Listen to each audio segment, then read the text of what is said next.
प्यारे वीरो, मेरी प्यारी भैनों, मेरे प्यारे दोस्तों, मेरे वालों भगवंत सिंह वालों आप सबनों कांसी टीवी ते पते दी गल प्रोग्राम दे शो दे आप सबनों जी आया। उम्मीद करता तुसीं सब राजी खुशी होंगे। मेरे वालों आप सबनों जय गुरुदेव, जय भीम, जय इंसान, प्यार भरी सत श्री अकाल। अज का प्रोग्राम साडा विशा वो है कि जो लैंडिंग जो भारत का चंद्रयान 3 उतरिया उस दे बारे गलबात करांगे। तो इस दे विच मेरा साथ देने लई मेरे प्यारे दोस्त जो तुसीं अगे भी मिले हो, राजपाल गिल जी जो इंग्लैंड दे विच ये हिस्टोरीयन विचरते हैं, पढ़ाते भी ने, हिस्टरी यूनिवर्सिटी के पढ़ाते हैं, तो अपने जोड़े म्यूजियम है उन्होंने क्यूरेटर भी ने। इस टाइम लंडन दे विच ये शायद इन्होंने को उत्थे जॉब हैगी आ। तो इन्होंने वालों सारे वालों साढ़े वालों आप सबनों जय गुरुदेव। दोस्तों सब तो पहला मैं आप लोगों नूं, मेरे अपने लोगों नूं जिहड़े गरीब मजदूर जिहड़े साइंटिफिक जिहड़ी विचार आ उहदे विच बिलीव करते हैं उन्हां नूं मैं साइंस की जित दी कि भारत दे दा जिहड़ा चंद्रयान आ 3 और रॉकेट चंद उत्ते उतर गया, तो उहदे लई मैं तुहानूं सारिआं नूं बधाइयां पेश करदा। बहुत ही खुशी की गल है, एक साइंस की जित है। तो जिथे असीं तुहानूं बधाइयां दिंदे आ उस पास साडे कई सवाल भी उठते हैं कि ये जित किन्नी चिर किहनां लई रहनी है, तो ये किहनां नूं फायदे होने आ, किहनां नुकसान होने आ, कि जिहड़ा चंद्रयान छड्डना जरूरी सी। असीं इह गल दे खिलाफ नहीं है कि साडा देश भारत जो साडा देश आ असीं गब्बे फसे हैं कि दो साडा इंग्लैंड भी साडा देश है तो भारत भी साडा देश है। साडा वो जिहड़ा जन्म दा देश है उसकी तरक्की होवे, उत्थे लोग खुशहाल होण, असीं सब चाहुंदे हां। तो इस दे बारे असीं गल करनी चाहांगे कि वो गल किस तरह है, तो उस दे बारे मेरे अपने जिहड़ी गल है कि असीं गल करना चाहुंदा कि एक पासे अंधविश्वास है तो एक पासे साइंस है। एक पासे उही जिहड़ा चन्न जिन्हों असीं चन्न मामा कहते रहे हैं, जिन्हों असीं रोटी दे वांगू देखते रहे हैं, जिते साडी नानी चरखा करती रही है, तो जिथे वो चन्न जिस दे उत्ते साडे ग्रंथां दे मुताबक देवते रहिंदे सी, सारे देवते उत्थे रहिंदे सी। कि चंद्रयान ने जाके मोदी जी दे चंद्रयान ने साइंटिस्टां दे जाके उत्थे उन्होंने तंग तो नहीं कर दिता, डिस्टर्ब तो नहीं किया। ये सारा कुछ हैगा सानू अज तक कित्थे असीं जिहड़ा साडे छोटे मन से स्कूलों दे विच सानू दस्सिया जांदा सी कि वो चन्न किस तरह दा आ, की हैगा आ। तो जिहड़े साडे धार्मिक विश्वास ने, साडे बहुते ग्रंथां दे विच जिहड़े अज दे धार्मिक ग्रंथ ने उन्हां दे विच भी ये लिखिया गया कि चन्न एक अग दा गोला आ, सूरज एक अग दा गोला आ। तो जिहड़ा कि चन्न है वो एक अग दा गोला नहीं आ, पर वो किहे तो चन्न जिहड़ा हैगा सूरज तो रोशनी धार लैके साडे तक पहुँचाउंदा आ।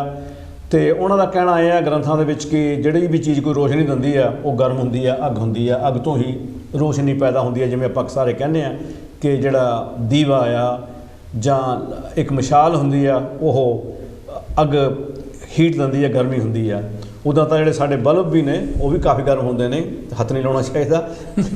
ये सारा कुछ है जिसनूं उन्होंने जिहड़ी चीज़ां विचारे उस टाइम दे विच देखदे ही साडे बजुर्ग उन्होंने अपने धार्मिक ग्रंथां दे विच उस तरह ही उन्होंने लिखिया आ। तो अज जदों साइंस तरक्की कर गई है, सानू चाहिदा तो यह है कि जिहड़ी पहली कोई गल हुंदी है उसनूं असीं छड्ड दईए, जिहड़ी गल साबित सिद्ध हो जाती है उस दे नाल तुर पईए। तो साइंस है हमेशा अपने आप को ठीक करती रहिंदी है। साइंस वाले जिहड़े विज्ञान है साइंटिस्ट हमेशा कहते हैं कि साडे कोल जो असीं कल कहंदे सी अज वो गलत भी सिद्ध हो सकता, पर कई लोग हैं वो जिहड़ी गल ते अड़ गए हैं तो वो उत्ते अड़े गए ने। तो इस दे बारे असीं गल करनी चाहांगे कि कई लोग तुहानूं शायद पता होगा 1969 दे विच जदों अमेरिका ने अपोलो तारिया सी 11 सी शायद, तो उदों ये कहंदे सी कि नहीं जी वो चंद ते नहीं उतरिया, किते होर उतरिया होगा। जिहड़ा चन्न ਪੁਜਾਰੀਆਂ ਨੇ ਇਹ ਕਿਹਾ ਸੀ ਇੰਡੀਆ ਦੇ ਵਿੱਚ ਕਿ ਜਿਹੜਾ ਚੰਨ ਅਸੀਂ ਪੂਜਦੇ ਹਾਂ ਇਹ ਉਹ ਚੰਨ ਨਹੀਂ ਹੈ। ਉਹ ਉਸ ਨੂੰ ਜਿਹੜਾ ਚੰਨ ਜਿੱਧਰ ਨੂੰ ਉਂਗਲ ਕਰਦੇ ਸੀ ਉਸੇ ਚੰਨ 'ਤੇ ਜਾ ਕੇ ਉਤਰੇ ਸੀਗੇ। ਉਹ ਆਰਮਸਟਰੋਂਗ ਉੱਥੇ ਉਤਰਿਆ, ਤੁਰਿਆ ਫਿਰਿਆ ਅਤੇ ਉਹਦੇ ਨਾਲ ਹੋਰ ਸੀ। ਸੋ ਇਹ ਜਿਹੜਾ ਕੁਛ ਹੈਗਾ ਵੀ ਉਹਨਾਂ ਨੇ ਕਿਸ ਤਰ੍ਹਾਂ ਉਸ ਟਾਈਮ ਦੇ ਵਿੱਚ ਇਹਦੀ ਵਿਰੋਧਤਾ ਕੀਤੀ, ਅਤੇ ਮੈਨੂੰ ਲੱਗਦਾ ਉਹ ਅੱਜ ਵੀ ਅੱਜ ਨਹੀਂ ਸ਼ਾਇਦ ਇੰਡੀਆ ਵਾਲੇ ਜਿਹੜੇ ਪੁਜਾਰੀ ਹੈਗੇ ਆ ਬਈ ਇਹ ਕਹਿਣ ਲੱਗੇ ਵੀ ਮੋਦੀ ਜੀ ਚੰਦ ਦੇ ਉੱਤੇ ਸਾਡਾ ਰਾਕਟ ਨਹੀਂ ਉਤਰਿਆ, ਇਹ ਚੰਨ ਹੋ ਰਿਹਾ। ਸੋ ਇਹ ਸਾਰਾ ਕੁਝ ਜਿਹੜੀ ਦੁਵਿਧਾਵਾਂ ਆ ਸਾਡੀਆਂ, ਸਾਡੇ ਲੋਕਾਂ ਦੇ ਵਿੱਚ ਕੰਟਰਾਡਿਕਸ਼ਨ, ਸਾਡੇ ਲੋਕਾਂ ਨੂੰ ਉਲਝਾ 'ਚ ਪਾਇਆ ਹੋਇਆ, ਅਤੇ ਉਸ ਦੇ ਬਾਰੇ ਅਸੀਂ ਗੱਲ ਕਰਾਂਗੇ। ਇੱਕ ਪਾਸੇ ਅੰਧ ਵਿਸ਼ਵਾਸ ਹੈ, ਇੱਕ ਪਾਸੇ ਸਾਇੰਸ ਹੈ, ਅਤੇ ਦੂਜੇ ਪਾਸੇ ਇੱਕ ਗਰੀਬ ਮੁਲਕ ਹੈ, ਅਤੇ ਜਿਸ ਦੀ ਇਨਕਮ ਆਪਣੇ ਸਾਲ ਦੀ ਐਵਰੇਜ ਇਨਕਮ ਲਗਭਗ $2,500 ਬਣਦੀ ਆ ਸਾਰੀ ਹੋਈ। ਅਤੇ ਸਾਡੇ ਜਿਹੜੇ ਉਹ ਲੋਕ ਕਹਿੰਦੇ ਕਿ ਭਾਰਤ ਚੌਥੇ ਨੰਬਰ 'ਤੇ ਆ ਗਿਆ, ਇੰਗਲੈਂਡ ਨਾਲੋਂ ਮੂਹਰੇ ਲੰਘ ਗਿਆ। ਸਾਡੇ ਮੋਦੀ ਜੀ ਸਾਹਿਬ ਵੀ ਕਹਿੰਦੇ ਇੰਗਲੈਂਡ ਮੂਹਰੇ ਲੰਘ ਗਿਆ। ਇੰਗਲੈਂਡ ਦੀ ਇਨਕਮ ਜਿਹੜੀ ਸਾਲ ਦੀ ਹੈਗੀ ਆ ਉਹ ਲਗਭਗ $47,000 ਹੈਗੀ ਆ, ਅਤੇ ਸਾਡੇ ਇੰਡੀਆ ਦੀ $2,500 ਹੈਗੀ ਆ। ਸੋ ਆਪਾਂ ਨੂੰ ਕਿਸ ਤਰ੍ਹਾਂ ਭੁਲੇਖਾਂ 'ਚ ਪਾਇਆ ਜਾਂਦਾ, ਕਿਸ ਤਰ੍ਹਾਂ ਇਹ ਸਾਰਾ ਕੁਛ ਹੈਗਾ, ਇਹਦੇ ਬਾਰੇ ਆਪਾਂ ਗੱਲ ਕਰਦੇ ਹਾਂ। ਅਤੇ ਮੈਂ ਫਿਰ ਚੀਜ਼ ਤੁਹਾਨੂੰ ਸਾਰਿਆਂ ਨੂੰ ਜੀ ਆਇਆਂ ਕਹਿੰਦਾ। ਜਿਹੜਾ ਸਾਡਾ ਇਹ ਪ੍ਰੋਗਰਾਮ ਹੈ, ਸ਼ੋਅ ਆ, ਇਹ ਲਾਈਵ ਹੈ, ਤੁਸੀਂ ਕਾਲ ਕਰਕੇ ਆਪਣੇ ਵਿਚਾਰ ਸਾਨੂੰ ਦੱਸ ਸਕਦੇ ਹੋ। ਅਤੇ ਅੱਜ ਅਸੀਂ ਇਸ ਗੱਲ ਦੇ ਸ਼ੁਰੂ ਕਰਦੇ ਹਾਂ ਕਿ ਸਾਡਾ ਮੁਲਕ ਆਪਣੇ ਇਸ ਦੇ ਬਾਰੇ ਤੁਹਾਡੇ ਵਿਚਾਰ ਕੀ ਹੈ ਰਾਜਪਾਲ ਜੀ? ਸਭ ਤੋਂ ਪਹਿਲਾਂ ਤਾਂ ਜਿਹੜੀ ਤੁਸੀਂ ਗੱਲ ਕਰ ਰਹੇ ਸੀ ਨਾ ਕਿ ਕਈ ਲੋਕ ਨਹੀਂ ਸੀ ਮੰਨਦੇ ਹੈਗੇ, ਮੈਨੂੰ ਵੀ ਯਾਦ ਹੈ ਕਿ ਮੈਂ ਛੋਟਾ ਜਿਹਾ ਸੀ ਅਤੇ ਜਦੋਂ ਪਹਿਲੀ ਅਪੋਲੋ ਮੂਨ ਲੈਂਡਿੰਗ ਹੋਈ ਅਤੇ ਦਾਦੀ ਨੂੰ ਦੱਸਿਆ ਕਿ ਵੀ ਬੰਦਾ ਵੀ ਚੰਦਰਮਾ 'ਤੇ ਪਹੁੰਚ ਗਿਆ, ਵੀ ਮੈਂ ਵੀ ਜ਼ੋਰ ਲਾ ਹਟਿਆ, ਮੇਰੇ ਪਿਤਾ ਜੀ ਮੇਰੇ ਫਾਦਰ ਉਹ ਵੀ ਜ਼ੋਰ ਲਾ ਹਟੇ, ਪਰ ਦਾਦੀ ਮੰਨੇ ਨਹੀਂ, ਕਹਿੰਦੇ ਇਹ ਕਦੇ ਹੋ ਨਹੀਂ ਸਕਦਾ ਹੈਗਾ, ਇਹ ਕਦੇ ਹੋ ਨਹੀਂ ਸਕਦਾ। ਔਰ ਇਸੇ ਤਰ੍ਹਾਂ ਕਈ ਲੋਕ ਐਸੇ ਵੀ on a more serious point ਅਜੇ ਵੀ ਕੰਸਪੀਰੇਸੀ ਥਿਓਰੀ 'ਚ ਕਈ ਲੋਕ ਐਸੇ ਨੇ ਕਿ ਇਹ ਜਿਹੜੀ ਮੂਨ ਲੈਂਡਿੰਗ ਨਹੀਂ ਸੀ ਹੋਈ, ਇਹ ਕਿਸੇ ਸਟੂਡੀਓ ਦੇ ਵਿੱਚ ਕੀਤੀ ਗਈ ਸੀ। ਉਹਦੇ ਬਾਰੇ ਫਿਲਮਾਂ ਵੀ ਬਣਾਈਆਂ, ਕੰਸਪੀਰੇਸੀ ਦੀ ਥਿਓਰੀ ਵੀ ਫਿਲਮਾਂ ਬਣਾਈਆਂ। ਬੇਸਿਕਲੀ ਭਾਜੀ ਮੇਰਾ ਖਿਆਲ ਇਹ ਹੈਗਾ ਕਿ ਅਸੀਂ ਇਸ ਗੱਲ ਨੂੰ ਭੁੱਲ ਨਹੀਂ ਸਕਦੇ ਕਿ ਸਾਇੰਟੀਫਿਕ ਤੌਰ 'ਤੇ ਇਹ ਇੱਕ ਬਹੁਤ ਵੱਡੀ ਅਚੀਵਮੈਂਟ ਹੈ। ਸਾਇੰਸ ਦੀ ਬਹੁਤ ਵੱਡੀ ਜਿੱਤ ਹੈ। ਔਰ ਇਹ 'ਚ ਪਰਟੀਕੂਲਰ ਜਿੱਤ ਇਹ ਹੈਗੀ ਹੈ ਕਿ ਇਹ ਇੱਕ ਤਾਂ ਜਿਹੜੀ ਬਜਟ ਹੈ ਇਹਦੀ, ਠੀਕ ਹੈ ਨਾ, ਉਹ ਬਹੁਤ ਘੱਟ ਹੈ, ਠੀਕ ਹੈ। ਮੈਂ ਤੁਹਾਨੂੰ ਇੱਕ ਉਦਾਹਰਨ ਦੇਣਾ ਹੈਗਾ ਕਿ ਨਾਸਾ ਦੀ ਜਿਹੜੀ ਬਜਟ ਹੈ ਉਹ ਲਗਭਗ $25-27 ਬਿਲੀਅਨ ਇੱਕ ਸਾਲ ਦੀ। ਜਿਹੜੀ ਇੰਡੀਆ ਦੀ ਬਜਟ ਹੈ ਸਪੇਸ ਰਿਸਰਚ ਦੀ ਉਹ ਸਿਰਫ $1.5 ਬਿਲੀਅਨ ਹੈ, $74 ਮਿਲੀਅਨ ਨੇ। ਔਰ ਕਈ ਵਾਰ ਮਖੌਲ ਕੀਤਾ ਜਾਂਦਾ ਹੈਗਾ ਕਿ ਇੱਕ ਬਾਲੀਵੁੱਡ ਫਿਲਮ ਇੰਟਰਸਟੈਲਰ ਹੈ ਕਿ ਉਹਦੀ ਜਿਹੜੀ ਬਜਟ ਸੀ ਨਾ ਮਾਰਕੀਟਿੰਗ ਦੀ, PR ਔਰ ਮਾਰਕੀਟਿੰਗ ਦੀ, ਉਹ ਇੰਨੀ ਸੀ ਜਿੰਨਾ ਇਹਦਾ ਖਰਚਾ ਲੱਗਿਆ ਹੋਇਆ ਚੰਦਰਯਾਨ ਪਹਿਲਾਂ ਜਿਹੜਾ ਪਿਛਲਾ ਸੀ ਨਾ 219 ਜਿਹੜਾ ਗਿਆ ਸੀਗਾ ਉਹਦੀ ਸੀਗੀ। ਇਹ ਦੂਜੀ ਅਚੀਵਮੈਂਟ ਇਹ ਹੈਗੀ ਹੈ ਕਿ ਜਿਹੜੀ ਸਾਊਥ ਪੋਲ ਹੈ ਨਾ ਜਿਹੜੀ ਚੰਦਰਮਾ ਦੀ, ਉਹਦੇ ਵਿੱਚ ਜਾ ਕੇ ਉੱਥੇ ਇੱਕ ਲੈਂਡਰ, ਮਤਲਬ ਉਹ ਬੜੇ ਉੱਥੇ ਕ੍ਰੇਟਰ ਬੜੇ ਨੇ, ਉੱਥੇ ਈਵਨੈਸ ਕੋਈ ਨਹੀਂ ਹੈਗੀ, ਠੀਕ ਹੈ, ਟੋਏ ਬੜੇ ਨੇ ਉੱਥੇ ਤੁਸੀਂ ਜਾ ਕੇ ਆਪਣਾ ਲੈਂਡਰ ਲੈਂਡ ਕਰਨਾ, ਠੀਕ ਹੈ, ਔਰ ਉਹਨੂੰ ਬਚਾਉਣਾ ਕਿ ਉਹਦੇ ਧਵੱਜੇ ਨਾ ਉੱਠ ਜਾਣ, ਠੀਕ ਹੈ। ਇਹ ਇੱਕ ਸਾਇੰਟੀਫਿਕ ਤੌਰ 'ਤੇ ਬਹੁਤ ਵੱਡੀ ਅਚੀਵਮੈਂਟ ਹੈ। ਔਰ ਲਾਸਟਲੀ ਗੱਲ ਇਹ ਹੈਗੀ ਹੈ ਕਿ ਜਿਹੜੀ ਸਾਇੰਸ ਹਿੰਦੁਸਤਾਨ ਨੇ, ਭਾਰਤ ਨੇ ਜਿਹੜੀ ਇਸਤੇਮਾਲ ਕੀਤੀ ਹੈ ਨਾ, ਉਹ ਬੜੀ ਡਿਫਰੈਂਟ ਹੈ ਕਿ ਇਹ ਲੈਂਡਰ ਨੂੰ ਪਹੁੰਚਣ ਨੂੰ ਲਗਭਗ 2 ਹਫ਼ਤੇ, ਮੇਰੇ ਖਿਆਲ 2 ਹਫ਼ਤੇ ਤੋਂ ਜ਼ਿਆਦਾ ਲੱਗੇ ਆ। ਹਾਂਜੀ, ਉਂਝ ਜਿਹੜਾ ਜ਼ਿਆਦਾ ਤੌਰ 'ਤੇ ਜਿਹੜਾ ਅਮਰੀਕਾ ਜਾਂ ਚਾਈਨਾ ਦਾ ਜਾਂ ਰਸ਼ੀਆ ਦਾ ਜਿਹੜੇ ਸਪੇਸ ਰਾਕਟ ਗਏ ਨੇ ਨਾ ਮੂਨ 'ਤੇ, ਉਹਨਾਂ ਨੂੰ ਸਿਰਫ 6 ਦਿਨ ਲੱਗਦੇ ਮੈਕਸੀਮਮ। ਇਹ ਹੈ ਕਿ ਇਹਨਾਂ ਨੇ ਜਿਹੜੀ ਟੈਕਨੋਲੋਜੀ ਇਸ ਤਰ੍ਹਾਂ ਯੂਜ਼ ਕੀਤੀ ਹੈ ਕਿ ਜਿਹੜੀ ਧਰਤੀ ਦੇ ਆਲੇ ਦੁਆਲੇ ਇੱਕ ਤਰ੍ਹਾਂ ਕਈ ਵਾਰ ਆਪਾਂ ਉਹ ਕੀ ਕਹਿੰਦੇ ਹੁੰਦੇ, ਆਪਾਂ ਖਿੱਚ ਕੇ ਮਾਰਦੇ ਨਾ, ਇਸ ਤਰ੍ਹਾਂ ਮਾਰਦੇ ਹਨ, ਇਸ ਤਰ੍ਹਾਂ ਉਹਨੂੰ ਕਹਿੰਦੇ ਸਲਿੰਗ ਸ਼ਾਟ। ਉਹ ਸਲਿੰਗ ਸ਼ਾਟ ਦੇ ਨਾਲ ਉਹਨਾਂ ਨੇ ਨਾ ਮਤਲਬ ਉਹਨੂੰ ਲੈ ਕੇ ਉਹ ਸਪੀਡ ਵਧਾਈ ਹੈ ਅਤੇ ਤਾਂ ਉਹਨੂੰ ਜਾ ਕੇ ਲੈਂਡ ਕੀਤਾ। ਔਰ ਉੱਥੇ ਲੈਂਡ ਕਰਕੇ ਵੀ ਉਸੇ ਸਲਿੰਗ ਸ਼ਾਟ ਇਫੈਕਟ ਦਾ ਵੀ ਰਿਵਰਸ ਕਰਨਾ ਪੈਂਦਾ ਕਿ ਤੁਹਾਨੂੰ you going at something like 37,000 miles ਪਰ ਆਵਰ, ਉੱਥੋਂ ਤੁਹਾਨੂੰ ਫਿਰ 0 ਮਾਈਲ 'ਤੇ ਆਣ ਕੇ ਮਤਲਬ ਲੈਂਡ ਕਰਨਾ। ਇਹ ਬਹੁਤ ਵੱਡੀ ਇੱਕ ਅਚੀਵਮੈਂਟ ਹੈਗੀ ਹੈ, ਇੱਥੋਂ ਤੁਸੀਂ ਮਤਲਬ ਰੁਕ ਨਹੀਂ ਸਕਦੇ। ਇੱਥੇ ਤੱਕ ਕਿ ਲਾਸਟ ਮੈਂ ਗੱਲ ਕਹਿਣਾ ਚਾਹੁੰਦਾ ਕਿ ਭਾਰਤ ਹਿੰਦੁਸਤਾਨ ਦੇ ਨਾਲ ਦੇ ਜਿਹੜੇ ਮੁਲਕ ਹੈ, ਜਿਸ ਤਰ੍ਹਾਂ ਪਾਕਿਸਤਾਨ 'ਚ ਮੈਂ ਨੋਟਿਸ ਕੀਤਾ ਕਿ ਕਾਫੀ ਲੋਕਾਂ ਨੇ, ਇੱਕ ਤਾਂ ਲੋਕਾਂ ਨੇ ਬੜੀ ਕੀ ਉਹਨੂੰ ਕਹਿੰਦੇ ਨੇ ਵਧਾਈਆਂ ਦਿੱਤੀਆਂ ਕਾਫੀ, ਲੇਕਿਨ ਉਹਨਾਂ ਨੇ ਆਪਣੀ ਸਰਕਾਰ ਤੋਂ ਇਹ ਵੀ ਸਵਾਲ ਪੁੱਛੇ ਹੈਗੇ ਆ ਕਿ ਸਾਡਾ ਜਿਹੜਾ ਸਪੇਸ ਪ੍ਰੋਗਰਾਮ ਸੀਗਾ ਉਹ ਇੰਡੀਆ ਤੋਂ ਪਹਿਲਾਂ ਸ਼ੁਰੂ ਹੋਇਆ ਸੀਗਾ, ਠੀਕ ਹੈ, ਹੁਣ ਸਾਡਾ ਕੀ ਬਣਿਆ ਕਿ ਇੰਡੀਆ ਨੇ ਉੱਥੇ ਲੈਂਡ ਕਰਤਾ, ਤੁਸੀਂ ਲੈਂਡ ਨਹੀਂ ਕਰ ਸਕਦੇ। ਸੋ ਇਹ ਵੀ ਮਤਲਬ ਇਹ ਵੀ ਇੱਕ ਆਸ ਹੈਗੀ ਹੈ ਕਿ ਪਾਕਿਸਤਾਨ ਦੇ ਲੋਕ ਵੀ ਹੁਣ ਕਹਿਣ ਆਪਣੀ ਸਰਕਾਰ ਨੂੰ, ਆਪਣੇ ਸਟੇਟ ਨੂੰ ਕਿ ਸਾਡੇ ਵਿੱਚ ਵੀ ਇਹੋ ਜਿਹੀ ਐਜੂਕੇਸ਼ਨ ਹੋਣੀ ਚਾਹੀਦੀ ਹੈ, ਸਾਡੇ ਵਿੱਚ ਵੀ ਉਹ ਡਿਵੈਲਪਮੈਂਟ ਹੋਣੀ ਚਾਹੀਦੀ ਹੈ ਤਾਂ ਕਿ ਅਸੀਂ ਵੀ ਇਹ ਕੰਮ ਕਰ ਸਕੀਏ। ਸੋ ਔਨ ਮੈਨੀ ਲੈਵਲਸ ਇਹਦਾ ਜਿਹੜਾ ਇਫੈਕਟ ਹੈਗਾ ਅੱਛਾ ਹੈਗਾ। ਬਾਕੀ ਹੁਣ ਤੁਸੀਂ ਮੈਨੂੰ ਅੱਗੋਂ ਅਸੀਂ ਗੱਲ ਚਲਾਉਣੀ ਹੈ, ਲੇਕਿਨ ਕਾਫੀ ਲੈਵਲ ਇਹ ਵੀ ਨੇ ਜਿਨ੍ਹਾਂ 'ਚ ਇਫੈਕਟ ਚੰਗਾ ਵੀ ਨਹੀਂ ਹੈਗਾ।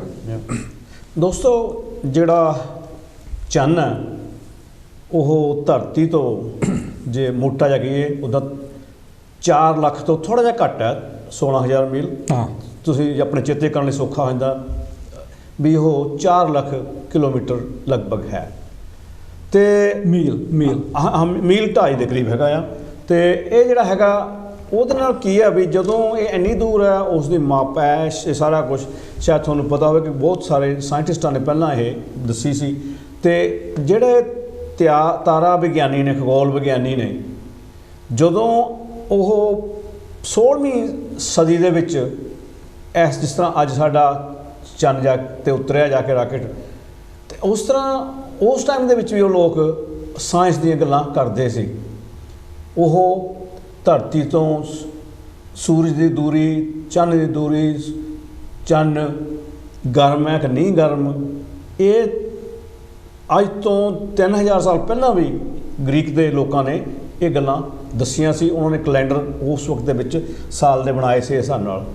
ਅਤੇ ਉਹੀ ਜਿਹੜੀ ਗੱਲ ਤੁਰਦੀ ਜੋ ਆਪਾਂ ਇਹ ਹੁੰਦਾ ਕਿ ਜਿਹੜਾ ਪਹਿਲੇ ਬੰਦੇ ਦਾ ਗਿਆਨ ਹੁੰਦਾ, ਜਿਹੜਾ ਉਸ ਤੋਂ ਅਗਲਾ 10 ਸਾਲਾਂ ਬਾਅਦ 100 ਸਾਲ ਬਾਅਦ ਹੁੰਦਾ, ਉਹਨੂੰ ਹੋਰ ਉਹਨੂੰ ਬੇਸਿਕਲੀ ਪਤਾ ਹੁੰਦਾ ਵੀ ਆਹ, ਅਤੇ ਉਹਦੇ 'ਚ ਹੋਰ ਵਧੀਆ ਉਹ ਰਿਸਰਚ ਕਰਕੇ ਉਹ 'ਚ ਖੋਜ ਕਰਕੇ ਦੱਸ ਦਿੰਦਾ। ਅਤੇ ਇਸ ਤਰ੍ਹਾਂ ਜਦੋਂ 16ਵੀਂ ਸਦੀ ਦੇ ਵਿੱਚ ਆਪਣੇ ਜਿਹੜੇ ਵਿਗਿਆਨੀ ਹੋਏ ਨੇ ਬਰੂਨੋ, ਉਸ ਨੇ ਉਸ ਵਕਤ ਵਿੱਚ ਕਿਹਾ ਸੀ ਕਿ ਭਾਈ ਜਿਹੜੀ ਸੂਰਜ ਹੈ, ਆਮ ਇਹ ਕਿਹਾ ਜਾਂਦਾ ਸੀ ਜਾਂ ਆਮ ਗ੍ਰੰਥਾਂ 'ਚ ਇਹ ਲਿਖਿਆ ਕਿ ਜਿਹੜਾ ਸੂਰਜ ਹੈ ਉਹ ਧਰਤੀ ਦੁਆਲੇ ਘੁੰਮਦਾ ਆ। ਪਰ ਉਹਨਾਂ ਨੇ ਜਿਹੜੀ ਆਪਣਾ ਹਿਸਾਬ ਕੱਢਿਆ, ਸਾਰਾ ਕੁਝ ਕੀਤਾ, ਰੁੱਤਾਂ ਦਾ ਹਿਸਾਬ ਕੱਢਿਆ, ਸਭ ਕੁਝ ਕਰਕੇ ਉਹਨਾਂ ਨੇ ਉਸ ਟਾਈਮ ਦੇ ਵਿੱਚ ਉਹਨਾਂ ਨੇ ਕਹਿਣਾ ਸ਼ੁਰੂ ਕੀਤਾ ਸਾਨੂੰ ਤੋਂ ਪਹਿਲਾਂ ਤੇ ਕਿ ਇਹ ਭਾਈ ਇਸ ਤਰ੍ਹਾਂ ਨਹੀਂ, ਸੂਰਜ ਧਰਤੀ ਦੁਆਲੇ ਨਹੀਂ ਘੁੰਮਦਾ, ਧਰਤੀ ਸੂਰਜ ਦੁਆਲੇ ਘੁੰਮਦੀ ਆ। ਤੋ ਤੁਸੀਂ ਜੋ ਮੰਨੋਗੇ ਨਹੀਂ, ਬਰੂਨੋ ਨੂੰ ਉਹਦੇ ਰੂਲ ਭੇਟ ਕੇ ਇਟਲੀ ਦੇ ਵਿੱਚ ਅੱਗ ਲਗਾ ਦਿੱਤੀ ਸੀ ਅਤੇ ਉਹਨੂੰ ਜਿੰਦੇ ਨੂੰ ਸਾੜ ਦਿੱਤਾ ਸੀ। ਉਸ ਤੋਂ ਮਗਰੋਂ ਉਸ ਦਾ ਚੇਲਾ ਜਿਹੜਾ ਸੀ ਉਹ ਗੈਲੀਲੀਓ ਸੀ, ਉਹਨੂੰ ਵੀ ਮਾਫੀ ਮੰਗਣੀ ਪਈ। ਹਾਂ, ਉਹਨੂੰ ਜੇਲ੍ਹ ਦਾ ਵੀ ਸਿੱਟਤਾ। ਉਹਨੇ ਵੀ ਇਹੀ ਗੱਲ ਕੀਤੀ ਸੀ ਕਿ ਭਾਈ ਜਿਹੜੀ ਧਰਤੀ ਸੂਰਜ ਦੁਆਲੇ ਘੁੰਮਦੀ ਹੈ, ਸੂਰਜ ਧਰਤੀ ਦੁਆਲੇ ਨਹੀਂ ਘੁੰਮਦਾ, ਕਿਉਂਕਿ ਉਹ ਅਗੇਂਸਟ ਜਿਹੜਾ ਉਹਨਾਂ ਦੇ ਉਸ ਟਾਈਮ ਦੀ ਧਾਰਮਿਕ ਵਿਚਾਰ ਸੀ ਬਾਈਬਲ ਦੇ, ਉਹਦੇ ਵਿੱਚ ਦੇ ਨਾਲ ਉਹ ਮੈਚ ਨਹੀਂ ਕਰਦਾ ਸੀ ਅਤੇ ਉਹਨੂੰ ਚੱਕ ਕੇ ਉਸ ਟਾਈਮ ਦੇ ਰਾਜੇ ਨੇ ਜੇਲ੍ਹ ਛੱਡ ਦਿੱਤਾ ਸੀਗਾ। ਸੋ ਇਹ ਜਿਹੜੇ ਅੱਜ ਅਸੀਂ ਤਾੜੀਆਂ ਵਜਾਉਂਦੇ ਹਾਂ, ਖੁਸ਼ੀਆਂ ਮਨਾਉਂਦੇ ਹਾਂ ਕਿ ਧਰਤੀ 'ਤੇ ਉਤਰ ਗਿਆ, ਪਰ ਇਸ ਤੋਂ ਪਹਿਲਾਂ ਜਿਨ੍ਹਾਂ ਲੋਕਾਂ ਨੇ ਇਸ ਦੀ ਸ਼ੁਰੂਆਤ ਕੀਤੀ ਸੀ ਉਹਨਾਂ ਲੋਕਾਂ ਨੂੰ ਜੇਲ੍ਹਾਂ 'ਚ ਜਾਣਾ ਪਿਆ, ਜਿਉਂਦਿਆਂ ਨੂੰ ਸੜਨਾ ਪਿਆ ਸੀਗਾ, ਜਿਹੜਾ ਇਹ ਹੈਗਾ ਆ। ਅਤੇ ਅੱਜ ਤੋਂ ਹੁਣ ਅੱਜ ਦੇ ਜ਼ਮਾਨੇ ਦੇ ਵਿੱਚ 2023 ਦੇ ਵਿੱਚ ਵੀ ਸਾਡੇ ਲੋਕ ਨੇ, ਲੋਕ ਤਾਂ ਕੀ, ਸਾਡੇ ਪ੍ਰਾਈਮ ਮਿਨਿਸਟਰ ਸਾਹਿਬ ਨੇ ਵੀ ਇਹ ਕਿਹਾ ਕਿ ਭਾਈ ਸਾਡੇ ਤਾਂ ਆਹ ਕਿਹੜੀ ਗੱਲਾਂ ਜੋ ਗੱਲਾਂ ਅਮਰੀਕਾ ਨੂੰ ਸਾਇੰਸ ਨੂੰ ਗੱਲਾਂ ਕਰਦੇ ਸੀ ਕਈ ਵਾਰ, ਸਾਡੇ ਤਾਂ ਬਜ਼ੁਰਗ ਹਜ਼ਾਰਾਂ ਸਾਲ ਪਹਿਲਾਂ ਸਰਜਰੀ ਕਰਕੇ ਬੰਦੇ ਦੇ ਉੱਤੇ, ਉਹਦੀ ਗਰਦਨ ਦੇ ਉੱਤੇ ਹਾਥੀ ਦਾ ਸਿਰ ਲਗਾ ਦਿੰਦੇ ਸੀਗੇ। ਇਸ ਤਰ੍ਹਾਂ ਦੀਆਂ ਅਸੀਂ ਵੀ ਅੰਧ ਵਿਸ਼ਵਾਸ ਦੀਆਂ ਗੱਲਾਂ ਸਾਡੇ ਮਿਨਿਸਟਰ ਕਰਦੇ ਰਹੇ ਨੇ, ਸਾਡੇ ਗ੍ਰੰਥਾਂ 'ਚ ਲਿਖੀਆਂ। ਅਤੇ ਅਸੀਂ ਅਤੇ ਕਾਲ, ਚਲੋ ਅਸੀਂ ਗੱਲ ਕਾਲ ਲੈ ਲੈਂਦੇ ਹਾਂ ਇੱਕ। ਹਾਂਜੀ, ਕਾਂਸ਼ੀ ਟੀਵੀ 'ਤੇ ਜੀ ਆਇਆਂ ਨੂੰ ਜੀ। ਹੈਲੋ, ਹਾਂਜੀ ਹਾਂਜੀ, ਦੇਖੋ ਜਿਹੜਾ ਅੱਜ ਆਪਨੇ ਵਿਸ਼ਾ ਰੱਖਿਆ ਵੀ ਜਿਹੜਾ ਤੁਹਾਡਾ ਸ਼ੁਭ ਨਾਮ ਜੀ? ਕੀਰਚੰਦ ਜੀ ਵੱਲੋਂ ਚੰਦਰਯਾਨ 3 ਜਿਹੜਾ ਪਹੁੰਚਿਆ, ਹਾਂਜੀ, ਉਹਦੀ ਵਿਗਿਆਨੀਆਂ ਨੂੰ ਬਹੁਤ ਬਹੁਤ ਵਧਾਈ ਹੈ।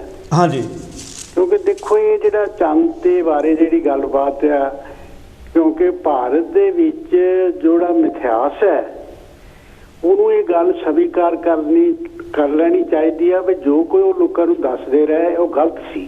ਹਾਂਜੀ, ਕਿਉਂਕਿ ਉਹ ਤਾਂ ਕਹਿੰਦੇ ਸੀ ਵੀ ਇਹ ਦੇਵਤਾ ਹੈ, ਔਰ ਲੋਕਾਂ ਨੂੰ ਆਮ ਦੱਸਦੇ ਰਹੇ ਸੀ ਵੀ ਉਹ ਦੇਵਤਿਆਂ ਦੇ ਕਹਿਣ ਤੇ ਇਹ ਚੜ੍ਹਦਾ, ਔਰ ਦੇਖੋ ਇੱਕ ਉਹਨਾਂ ਦਾ ਮਿਥਾਸ ਇਹ ਦੱਸਦਾ ਵਾ ਜਿਹੜਾ ਇੰਦਰ ਆ, ਇੰਦਰ ਨੇ ਇੱਕ ਵਾਰੀ ਉਹ ਅਹਲਿਆ ਦੇ ਨਾਲ ਸੰਭੋਗ ਕਰਨ ਲਈ ਚੰਦ ਨੂੰ ਕਿਹਾ ਸੀ ਵੀ ਤੂੰ ਇੰਨੀ ਦੇਰ ਚੜੀ ਨਾ। ਇਹ ਆਮ ਲੋਕਾਂ ਨੂੰ ਦੱਸਿਆ ਜਾਂਦਾ। ਹਾਂਜੀ ਹਾਂ, ਸੁਣੀ ਕਹਾਣੀ। ਹਾਂਜੀ ਹਾਂ, ਪਰ ਉਹ ਦੇਖੋ ਬੜੀ ਤਾਂ ਗੱਲ ਇਹ ਹੈਗੀ ਆ ਜਿਹੜੀ ਵਿਗਿਆਨ ਜਿਉਂ ਅੱਗੇ ਆਈ ਆ, ਵੀ ਜਿੱਦਾਂ ਤੁਸੀਂ ਦੱਸਿਆ ਵੀ ਬਰੂਨੋ ਦਾ ਫਿਰ ਗਲੀਲੀਓ ਦਾ, ਕਿਉਂਕਿ ਉਹ ਲੋਕ ਪਹਿਲਾਂ ਤੋਂ ਇਹਦੇ ਬਾਰੇ ਦੱਸ ਰਹੇ ਸੀਗੇ ਵੀ ਇਹ ਜਿਸ ਤਰ੍ਹਾਂ ਚੰਦ ਬਾਰੇ, ਸੂਰਜ ਬਾਰੇ, ਵੀ ਇਹ ਕੋਈ ਦੇਵਤੇ ਨਹੀਂ ਹੈਗੇ। ਔਰ ਚੰਦ ਬਾਰੇ ਹੁਣ ਦੇਖੋ ਜਿਹੜੀ ਜਿੱਦਾਂ ਦੀ ਹੈਗੀ ਆ ਵੀ ਜਿਉਂ-ਜਿਉਂ ਇੱਥੇ ਜਾਣ ਦੀਆਂ ਕੋਸ਼ਿਸ਼ਾਂ ਹੋਈਆਂ, ਪਹਿਲਾਂ ਸਭ ਤੋਂ ਰੂਸ ਨੇ ਕੀਤੀ ਸੀ, ਕਿਉਂਕਿ ਰੂਸ ਦੇ ਵਿੱਚ ਜਿਸ ਵੇਲੇ ਉੱਥੇ ਅਸੀਂ ਪੜ੍ਹਦੇ ਸੀਗੇ ਤਾਂ ਇਹ ਭੰਗੜਾ ਫਿਲਮ ਬਣੀ ਸੀ, ਉਹਦੇ ਵਿੱਚ ਗਾਣਾ ਤੈਨੂੰ ਰੂਸ ਦੇ ਰਾਕਟ ਤੇ ਚੰਦ ਦੀ ਸੈਰ ਕਰਾਵਾਂ। ਵਾਹ ਜੀ ਵਾਹ। ਫਿਰ ਉਹ ਜਿਸ ਵੇਲੇ ਉਹ ਜੌਨ ਕੈਨੇਡੀ ਜਾਨੀ ਅਮਰੀਕਾ ਦਾ ਪ੍ਰੈਜ਼ੀਡੈਂਟ ਬਣਿਆ, ਉਹਨੇ ਕਿਹਾ ਵੀ ਕਿਤੇ ਰੂਸ ਵਾਲੇ ਬਾਜੀ ਨਾ ਮਾਰ ਜਾਣ। ਉਹਨੂੰ ਫਿਰ ਜ਼ਿਆਦਾ ਉਹਨੇ ਕਿਹਾ ਵੀ ਅਸੀਂ ਪਹਿਲਾਂ ਕੋਸ਼ਿਸ਼ ਕਰਨੀ ਹੈ। ਇਸ ਕਰਕੇ ਜਿਹੜਾ ਤੁਸੀਂ ਨੀਲ ਆਰਮਸਟਰੋਂਗ ਦੀ ਗੱਲ ਕੀਤੀ ਆ, ਉਹ 20 ਜੁਲਾਈ 1969 ਦੀ ਗੱਲ ਆ। ਹਾਂਜੀ ਬਿਲਕੁਲ। ਔਰ ਫਿਰ ਹੁਣ ਦੇਖੋ ਵੀ ਜਿਹੜਾ ਇਸਰੋ ਆ ਜਿਹੜੀ ਹੈ ਨਾ, ਮਤਲਬ ਇੰਡੀਅਨ ਸਪੇਸ ਰਿਸਰਚ ਆਰਗੇਨਾਈਜੇਸ਼ਨ ਜਿਹੜੀ ਹੈਗੀ ਆ ਬੰਗਲੌਰ ਦੇ ਵਿੱਚ ਜਿਹੜਾ ਹੈਡਕੁਆਟਰ ਆ, ਉਹ ਬਹੁਤ ਦੇਰ ਤੋਂ ਕੋਸ਼ਿਸ਼ ਕਰ ਰਹੇ ਸੀ। ਔਰ ਅੱਗੇ ਦੇਖੋ ਵੀ ਜਿਹੜੀਆਂ ਫੇਲ ਵੀ ਹੋਈਆਂ। ਹੁਣ ਇੱਥੇ ਦੱਸਣਾ ਜ਼ਰੂਰੀ ਆ ਵੀ ਕੰਮ ਤਾਂ ਕੀਤਾ ਸਾਰਾ ਵਿਗਿਆਨੀਆਂ ਨੇ।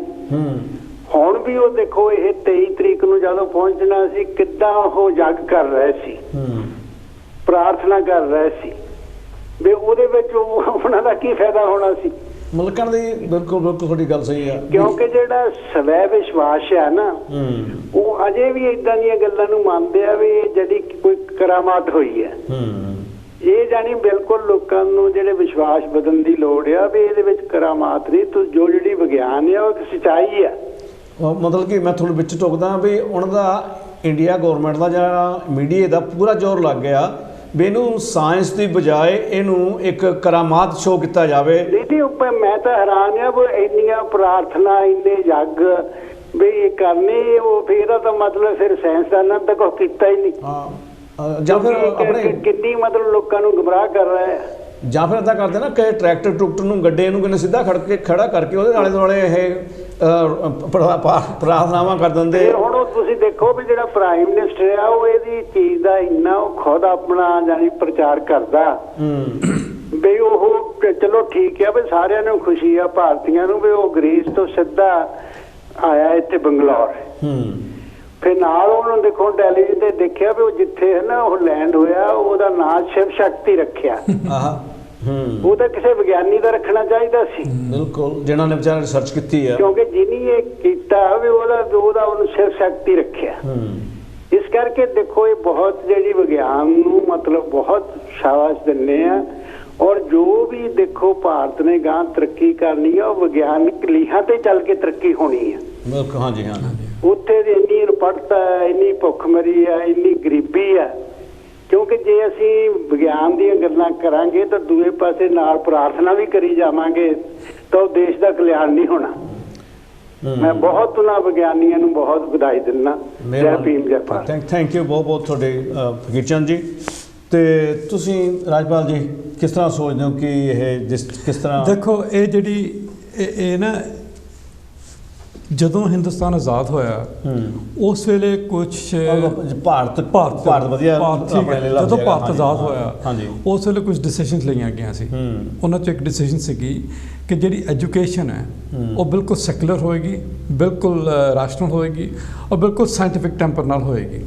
ਇੰਡੀਆ ਦੇ ਜਿਹੜੇ ਪਹਿਲੇ ਐਜੂਕੇਸ਼ਨ ਮਿਨਿਸਟਰ ਸੀ ਅਬਦੁਲ ਕਲਾਮ ਆਜ਼ਾਦ, ਜਾਂ ਉਹਨਾਂ ਨੇ ਨਹਿਰੂ ਦੇ ਨਾਲ ਮਿਲ ਕੇ, ਕਾਂਗਰਸ ਦੇ ਨਾਲ ਮਿਲ ਕੇ, ਉਹ ਸਰਕਾਰ ਦੇ ਨਾਲ ਮਿਲ ਕੇ ਬੇਸਿਕਲੀ ਉਹਨਾਂ ਨੇ ਨੰਬਰ ਆਫ ਇੰਸਟੀਟਿਊਟ ਖੋਲ੍ਹੇ, Indian institutes of science and technology. ਜੇ ਉਹ ਬੁਨਿਆਦ ਨਾ ਕੀਤੀ ਜਾਂਦੀ ਹੁੰਦੀ ਤੇ ਅੱਜ ਇਹ ਕੁਛ ਨਹੀਂ ਸੀ ਹੋਣਾ ਹੈਗਾ। ਇਹੀ ਸ਼ਿਕਾਇਤਾਂ ਸਾਨੂੰ ਪਾਕਿਸਤਾਨ ਤੋਂ ਆਉਂਦੀਆਂ ਨੇ। ਜਿਹੜੇ ਲੋਕ ਉੱਥੇ ਕਹਿੰਦੇ ਨੇ ਕਿ ਜਦੋਂ ਤੁਸੀਂ ਮਜ਼ਹਬ ਨੂੰ ਜਾਂ ਧਰਮ ਨੂੰ ਐਜੂਕੇਸ਼ਨ ਦੇ ਵਿੱਚ ਲੈ ਆਉਂਦੇ ਹੋ ਨਾ, ਤੇ ਤੁਸੀਂ ਜਿਹੜੀ ਸਾਇੰਸ ਹੈ, ਜਿਹੜਾ ਵਿਗਿਆਨ ਹੈ, ਤੁਸੀਂ ਉਹਨੂੰ ਵੀਕ ਕਰਦੇ ਹੋ, ਤੁਸੀਂ ਉਹਨੂੰ ਡਾਇਲਿਊਟ ਕਰਦੇ ਹੋ, ਉਹਦਾ ਇੰਪੈਕਟ ਡਾਇਲਿਊਟ ਕਰਦੇ ਨੇ। ਔਰ ਮੈਂ ਇਹ ਸਵਾਲ ਪੁੱਛਿਆ, ਇੱਕ ਗੁਫ਼ਤਗੂ ਦੇ ਵਿੱਚ ਮੈਂ ਇਹ ਸਵਾਲ ਪੁੱਛਿਆ ਕਿ ਜੇ 1947 ਦੇ ਵਿੱਚ ਇਹਨਾਂ ਦੀ ਸਰਕਾਰ ਬਣ ਜਾਂਦੀ, ਜਿਹੜੇ ਇਹਨੇ ਬੈਕਵਰਡ ਨੇ, ਜਿਹੜੇ ਸੋਚਦੇ ਕਿ ਉੱਥੇ ਦੇਵਤੇ ਬੈਠੇ ਨੇ ਜਿਹੜੇ ਅਸੀਂ ਪਹਿਲਾਂ ਹੈਡ ਟਰਾਂਸਪਲਾਂਟ ਕਰ ਸਕੇ ਹੈਗੇ ਆ, ਠੀਕ ਹੈ, ਤੇ ਇਹ ਇੰਡੀਆ ਤਰੱਕੀ ਕਰ ਸਕਦਾ ਸੀਗਾ? ਇਹ ਨਹੀਂ ਤਰੱਕੀ ਕਰ ਸਕਦਾ। ਸੋ ਅੱਜ ਜੇ ਮੋਦੀ ਜਾਂ ਜਿਹੜੀ ਸਰਕਾਰ ਹੈ, ਜੇ ਅੱਜ ਇਹਦਾ ਕ੍ਰੈਡਿਟ ਲੈਣਾ ਚਾਹਵੇ ਨਾ ਇਸ ਗੱਲ ਦਾ, ਉਹ ਗਲਤ ਹੈ, ਕਿਉਂਕਿ ਇਹਦੀ ਬੁਨਿਆਦ ਬੜੀ ਪੁਰਾਣੀ ਬੁਨਿਆਦ ਹੈ। ਇੱਕ ਕਾਲ ਲਈ ਆਪਾਂ ਹਾਂਜੀ ਕਾਂਸਟੀ ਤੋਂ ਜੀ ਆਇਆਂ ਨੂੰ ਵੀਰ ਜੀ, ਭੈਣ ਜੀ। ਹੈਲੋ, ਮੈਂ ਮੁਹੰਮਦ ਬੋਲ ਰਿਹਾ ਸਰ। ਮੁਹੰਮਦ ਜੀ, ਜੀ ਆਇਆਂ ਨੂੰ। ਇਹ ਬੜੀ ਅੱਛੀ ਤੁਸੀਂ ਟੌਪੀਕਲ ਗੱਲ ਕਰ ਰਹੇ ਹੋ, ਬੜੀ ਮਤਲਬ ਸਾਇੰਟੀਫਿਕ ਅਚੀਵਮੈਂਟ ਹੈ ਕਿ ਸਾਊਥ ਪੋਲ 'ਚ ਕੋਈ ਲੈਂਡਿੰਗ ਹੋਈ ਹੈ, ਇੰਡੀਆ ਨੇ ਕੀਤੀ ਹੈ। ਲੇਕਿਨ ਇੱਕ ਜ਼ਰਾ ਯਾਨੀ ਕਿ ਨਹੀਂ ਉਹ ਆਪਣੇ ਸਾਊਥ ਪੋਲ ਤੇ ਉਹਨਾਂ ਨੇ ਲੈਂਡਿੰਗ ਕਰ ਦਿੱਤੀ ਹੈ ਮੁਹੰਮਦ ਜੀ। ਹੈਲੋ, ਹਾਂਜੀ, ਉਹਨਾਂ ਨੇ ਲੈਂਡਿੰਗ ਕੀਤੀ ਆ ਆਪਣੇ। ਹਾਂ, ਉਹ ਕਾਫੀ ਹੈ ਖਬਰਾਂ 'ਚ ਮੈਂ ਸੁਣਿਆ ਹੈ, ਲੇਕਿਨ ਇੱਕ ਗੱਲ ਕਲੈਰੀਫਾਈ ਨਹੀਂ ਕੀਤੀ ਕਿ ਇਹ ਸਿਰਫ ਲੈਂਡਿੰਗ ਹੋਈ ਹੈ ਜਾਂ ਉਹਦੇ 'ਚ ਕੋਈ ਬੰਦਾ ਵੀ ਹੈਗਾ ਸੀ? ਨਹੀਂ, ਬੰਦਾ ਕੋਈ ਨਹੀਂ। ਜਦੋਂ ਪਹਿਲੀ ਦਫਾ ਮੂਨ ਲੈਂਡਿੰਗ ਹੋਈ ਤੇ ਇੱਕ ਬੰਦੇ ਦਾ ਨਾਮ ਹੀ ਲਿਆ ਗਿਆ ਸੀ ਕਿ ਉਹ ਫਸਟ ਪਰਸਨ ਹੈ, ਉਹ ਚੀਫ ਸਾਇੰਟਿਸਟ ਦਾ ਜਿਹੜਾ ਉਹ ਵਹੀਕਲ ਹੈ ਨਾ, ਉਹਦਾ ਨਾਮ ਵਿਕਰਮ ਹੈ। ਵਿਕਰਮ? ਹਾਂ, ਉਹਦਾ ਨਾਮ ਵਿਕਰਮ ਹੈ। ਉਹ ਵਹੀਕਲ ਦਾ ਨਾਮ ਵਿਕਰਮ ਹੈ, ਜਿਹੜਾ ਉਹ ਜਿਹੜਾ ਲੈਂਡਰ ਹੈ। ਬੰਦਾ ਵੀ ਉੱਥੇ ਲੈਂਡ ਕੀਤਾ ਹੈ? ਹਾਂਜੀ, ਪਰ ਉਹ 'ਚ ਬੰਦਾ ਨਹੀਂ ਕੋਈ ਹੈਗਾ। ਬੰਦਾ ਕੋਈ ਨਹੀਂ ਸੀ ਹੈਗਾ? ਹਾਂਜੀ, ਨਾ ਜੀ ਨਾ। ਤੇ ਵਿਕਰਮ ਕੀ ਨਾਂ ਤੁਸੀਂ ਦੱਸਿਆ? ਨਹੀਂ, ਆਪਾਂ ਜਿੱਦਾਂ ਕਿਸੇ ਚੀਜ਼ ਦਾ ਨਾਂ ਦੇ ਦਿੰਦੇ ਆ। ਆਪਣੇ ਅਮਰੀਕਾ ਨੇ ਅਪੋਲੋ ਕਿਹਾ ਸੀਗਾ ਆਪਣੇ ਰਾਕਟਾਂ ਨੂੰ, ਤੇ ਇਹਨਾਂ ਨੇ ਜਿਹੜਾ ਸਾਡਾ ਉਹ ਰਾਕਟ ਸੀਗਾ ਉਹਦਾ ਨਾਂ ਸੀ ਚੰਦਰਯਾਨ, ਤੇ ਉਹਦੇ ਨਾਲ ਜਿਹੜਾ ਉੱਥੇ ਲੈਂਡ ਕੀਤਾ ਨਾ, ਜਿਹੜਾ ਉਹ ਤੁਸੀਂ ਕਹ ਲਓ ਵੀ ਲੈਂਡਰ, ਜਿਹਨੂੰ ਲੈਂਡਰ ਕਹਿੰਦੇ ਆ, ਜਾਂ ਛੋਟਾ ਜਿਹਾ ਟਰੈਕਟਰ ਕਹਿ ਲਓ, ਜਿਹੜਾ ਉਹ ਸੀਗਾ, ਉਹ ਜਿਹੜਾ ਲੈਂਡ ਕੀਤਾ ਉਹਨੂੰ ਵਿਕਰਮ ਕਹਿੰਦੇ ਆ। ਨਹੀਂ, ਲੇਕਿਨ ਉਹਦੇ 'ਚ ਕੋਈ ਬੰਦਾ ਹੈਗਾ ਸੀ ਜਾਂ? ਨਹੀਂ ਨਹੀਂ ਨਹੀਂ ਨਹੀਂ ਜੀ ਮਹਾਰਾਜ, ਉਹ ਜੋ ਮੈਂ ਦੱਸਿਆ ਤੁਹਾਨੂੰ ਪਹਿਲਾਂ ਵੀ, ਉਹ ਬੰਦਾ ਉਹ 'ਚ ਕੋਈ ਨਹੀਂ ਸੀਗਾ, ਉਹਦਾ ਨਾਂ ਬੰਦਿਆਂ ਵਾਲਾ ਆਇਆ। ਅੱਛਾ, ਕਿਉਂਕਿ ਪਹਿਲੇ ਜਦੋਂ ਫਸਟ ਲੈਂਡਿੰਗ ਹੋਈ ਸੀ, ਮੈਨੂੰ ਨਾਮ ਨਹੀਂ ਯਾਦ ਆ ਰਿਹਾ, ਪਤਾ ਨਹੀਂ ਆਰਮਸਟਰਾਂਗ ਜਾਂ ਪਤਾ ਨਹੀਂ ਐਸਾ ਦਾ ਨਾਮ। ਹਾਂਜੀ, ਆਰਮਸਟਰਾਂਗ ਸੀ, ਅਮਰੀਕਾ ਦਾ ਸੀਗਾ। ਲੈਂਡ ਕੀਤਾ ਸੀ ਮੂਨ 'ਚ। ਹਾਂਜੀ, ਲੇਕਿਨ ਇਸ ਦਫਾ ਕਿਸੇ ਬੰਦੇ ਦਾ ਨਾਂ ਨਹੀਂ ਗਿਆ, ਸਿਰਫ ਇਹ ਹੀ ਹੋਇਆ ਕਿ ਸਾਊਥ ਪੋਲ 'ਚ ਲੈਂਡਿੰਗ ਹੋਈ ਹੈ, ਤੇ ਮਤਲਬ ਇਹ ਸਿਰਫ ਲੈਂਡਿੰਗ ਹੋਈ ਹੈ, ਕੋਈ ਬੰਦਾ ਨਹੀਂ ਸੀ ਹੈਗਾ ਉਹਦੇ 'ਚ? ਨਾ ਜੀ, ਨਹੀਂ ਜੀ, ਨਹੀਂ। ਹਾਂਜੀ, ਨਹੀਂ ਜੀ, ਨਹੀਂ ਸੀ, ਉੱਥੇ ਹੈ ਨਹੀਂ ਸੀਗਾ। ਉਹਨਾਂ ਨੇ ਫਿਰ ਉੱਥੇ ਉਹ ਤਾਂ ਨਹੀਂ ਭੇਜਿਆ ਵੀ ਲੜਾਈ ਲੜੀ ਨਾ ਹੋ ਜਾਵੇ ਦੇਵਤਿਆਂ ਨਾਲ, ਧਰਤੀ ਦੇ ਪਿੱਛੇ ਲੜਾਈ ਨਾ ਹੋ ਜਾਵੇ, ਤਾਂ ਕਰਕੇ ਨਹੀਂ ਭੇਜਿਆ। ਅਗਲੀ ਵਾਰੀ ਭੇਜਾਂਗੇ ਤਿਆਰ ਕਰਕੇ। ਮਿਹਰਬਾਨੀ ਦਾ ਤੁਹਾਡੀ ਮੁਹੰਮਦ ਸਾਹਿਬ, ਬਹੁਤ ਬਹੁਤ ਥੈਂਕ ਯੂ। ਹਾਂਜੀ ਆਪਣੇ ਹਾਂ, ਅਸੀਂ ਇਹ ਗੱਲ ਕਰਦੇ ਸੀ ਕਿ ਦੇਖੋ ਇਹ ਬੜੀ ਵੱਡੀ ਅਚੀਵਮੈਂਟ ਹੈ, ਲੇਕਿਨ ਅਸੀਂ ਇਹ ਭੁੱਲ ਨਹੀਂ ਸਕਦੇ ਹੈਗੇ। ਔਰ ਮੈਂ ਕਹਿਣੀ ਚਾਹੁੰਦਾ ਗੱਲ ਕਿ ਜੇ ਇਸ ਦਾ ਕ੍ਰੈਡਿਟ ਇਹ ਸਰਕਾਰ ਲਵੇ ਤੇ ਇਲੈਕਸ਼ਨ ਜਿੱਤਣ ਦੀ ਕੋਸ਼ਿਸ਼ ਕਰਕੇ ਅਸੀਂ ਕਰਾਇਆ ਹੈਗਾ, ਇਹ ਗਲਤ ਗੱਲ ਹੈ। ਇਹ ਜਿਹੜੀ ਬੁਨਿਆਦ ਹੈ ਇਹ ਦਹਾਕਿਆਂ ਤੋਂ ਆਈ ਹੈ। ਇਹ 1950s 1940s 1960s 70s ਜੇ ਉਦੋਂ ਨਾ ਇਹ ਬੁਨਿਆਦ ਹੁੰਦੀ ਨਾ, ਅੱਜ ਇਹ ਨਹੀਂ ਸੀ ਹੋ ਸਕਦਾ। ਉਹਦੀ ਸ਼ੁਰੂਆਤ ਲੰਬੀ ਹੋਈ ਹੈ। ਕੋਈ ਐਸ ਗਵਰਨਮੈਂਟ ਨੇ ਆ ਕੇ ਜਿਸ ਤਰ੍ਹਾਂ ਉਹ ਸਿਹਰਾ ਆਪਣੇ ਸਿਰ ਤੇ ਬੰਨਣਾ, ਤੁਸੀਂ ਅੱਜ ਪਲਾਨ ਕਰਕੇ ਕੱਲ ਤੁਸੀਂ ਰੋਕਟ ਨਹੀਂ ਭੇਜ ਸਕਦੇ। ਇਹ ਬੜੇ ਦਹਾਕੇ ਲੱਗਦੇ ਇਹਦੇ 'ਚ, ਕਿਉਂਕਿ ਪਿਛਲਾ ਜਿਹੜਾ 2019 ਦੇ ਵਿੱਚ ਇੱਕ ਫੇਲੀਅਰ ਵੀ ਹੋਇਆ, ਨਹੀਂ ਚੜ੍ਹ ਸਕਿਆ ਸੀ, ਬਲਾਸਟ ਹੋ ਗਿਆ ਸੀ। ਹਾਂਜੀ, ਹਾਂਜੀ, ਕਾਂਸਟੀ ਟੀਵੀ ਤੇ ਆਪ ਦਾ ਸਵਾਗਤ ਹੈ ਜੀ।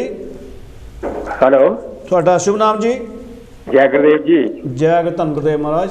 ਮੈਂ ਦਲੀਪ ਨਾਹਰ ਬੋਲਦਾ ਜੀ। ਨਾਹਰ ਜੀ, ਜੀ ਆਇਆਂ ਨੂੰ, ਤੁਹਾਡਾ ਬਹੁਤ ਬਹੁਤ ਧੰਨਵਾਦ। ਇਸ ਸੋਮਨਾਥ ਜੋ ਕਿ ਸ਼ਾਇਦ ਦਾ ਪ੍ਰਮੁੱਖ ਵਾ, ਪਰ ਵਿਕਰਮ ਨੂੰ ਆਪਣੇ ਸਾਰੇ ਪਰਿਵਾਰ ਵੱਲੋਂ ਬਹੁਤ ਵਧਾਈ ਦਿੰਦਾ ਹਾਂ। ਸਾਰੇ ਜਿੰਨੇ ਵੀ ਸ਼ਾਇਦਾਰ ਹਨ। ਥੋੜਾ ਆਵਾਜ਼ ਟੁੱਟਦੀ ਹੈ ਤੁਹਾਡੀ ਆਪਣੇ। ਹਾਂਜੀ, ਦੂਜੀ ਗੱਲ ਇਹ ਕਿ ਬੜੀ ਖੁਸ਼ੀ ਦੀ ਗੱਲ ਹੈ ਕਿ ਅਸੀਂ ਸਾਡਾ ਭਾਰਤ ਦਾ ਨਾਂ ਸਾਰੇ ਵਰਲਡ ਦੇ ਵਿੱਚ ਹੋਇਆ ਹੈ। ਹਾਂਜੀ, ਆਪਾਂ ਇਹ ਸੁਪਨੇ ਵਾਲੀ ਗੱਲ ਹੈ ਕਿ ਜੋ ਕਿ ਉਸ ਵੇਲੇ ਗਰੀਬ ਜਨਤਾ ਸੀ, ਜੇਕਰ ਚੰਦਰਮਾ ਨੂੰ ਗ੍ਰਹਿਣ ਲੱਗ ਗਿਆ, ਗਰੀਬਾਂ ਨੂੰ ਵਿਚਾਰੇ ਨੂੰ ਫਟੇ ਪਾੜੇ ਕੱਪੜੇ ਦੇ ਕੇ ਹੋਟਲ ਕਰਕੇ ਉਹਨਾਂ ਨੂੰ ਭੁਲੇਖੇ 'ਚ ਪਾ ਕੇ ਰੱਖਿਆ ਹੋਇਆ ਸੀ। ਦੇਖੋ, ਅੱਜ ਸਾਇੰਸ ਨੇ ਸਾਬਤ ਕਰ ਦਿੱਤਾ। ਮੈਨੂੰ ਵੀ ਇੱਕ ਬੜੀ ਗੱਲ ਯਾਦ ਹੁੰਦੀ ਜੀ, ਮੈਂ ਬੋਰਡ ਸਕੂਲ 'ਚ ਪੜ੍ਹਦਾ ਸੀ ਤੇ ਸਾਡਾ ਸਾਇੰਸ ਦਾ ਪੀਰੀਅਡ ਆ ਗਿਆ।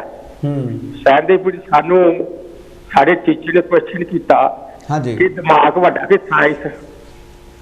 ਅਸੀਂ 4 ਲੜਕਿਆਂ ਨੇ 28 ਬੱਚੇ ਸੀ ਜਿਹੜੇ ਸਾਡੀ ਕਲਾਸ ਦੇ ਵਿੱਚ ਜਿਹੜੇ ਸਾਇੰਸ ਅਟੈਂਡ ਕੀਤਾ ਜੋ ਪੀਰੀਅਡ, 4 ਸਾਨੂੰ ਅਸੀਂ ਕਿਹਾ ਜੀ ਦਿਮਾਗ ਵੱਡਾ। ਸਾਨੂੰ ਟੀਚਰ ਨੇ ਬੜਾ ਕੁੱਟਿਆ ਤੇ ਬਾਕੀ ਜਿਹੜੇ ਬੱਚੇ ਜਿਹੜੇ ਸੀ ਉਹ ਬੜਾ ਹੱਸਣ। ਬਾਹਰੋਂ ਸਾਨੂੰ ਸੜਕ ਦਾ ਉਹਨਾਂ ਵਾਲੇ ਟੀਚਰ ਹੋਇਆ ਕਿਉਂਕਿ ਸਾਡੇ ਨਾਲ ਡਬਲ ਪ੍ਰਭਤੀ ਦੇ ਕੁੱਟਿਆ।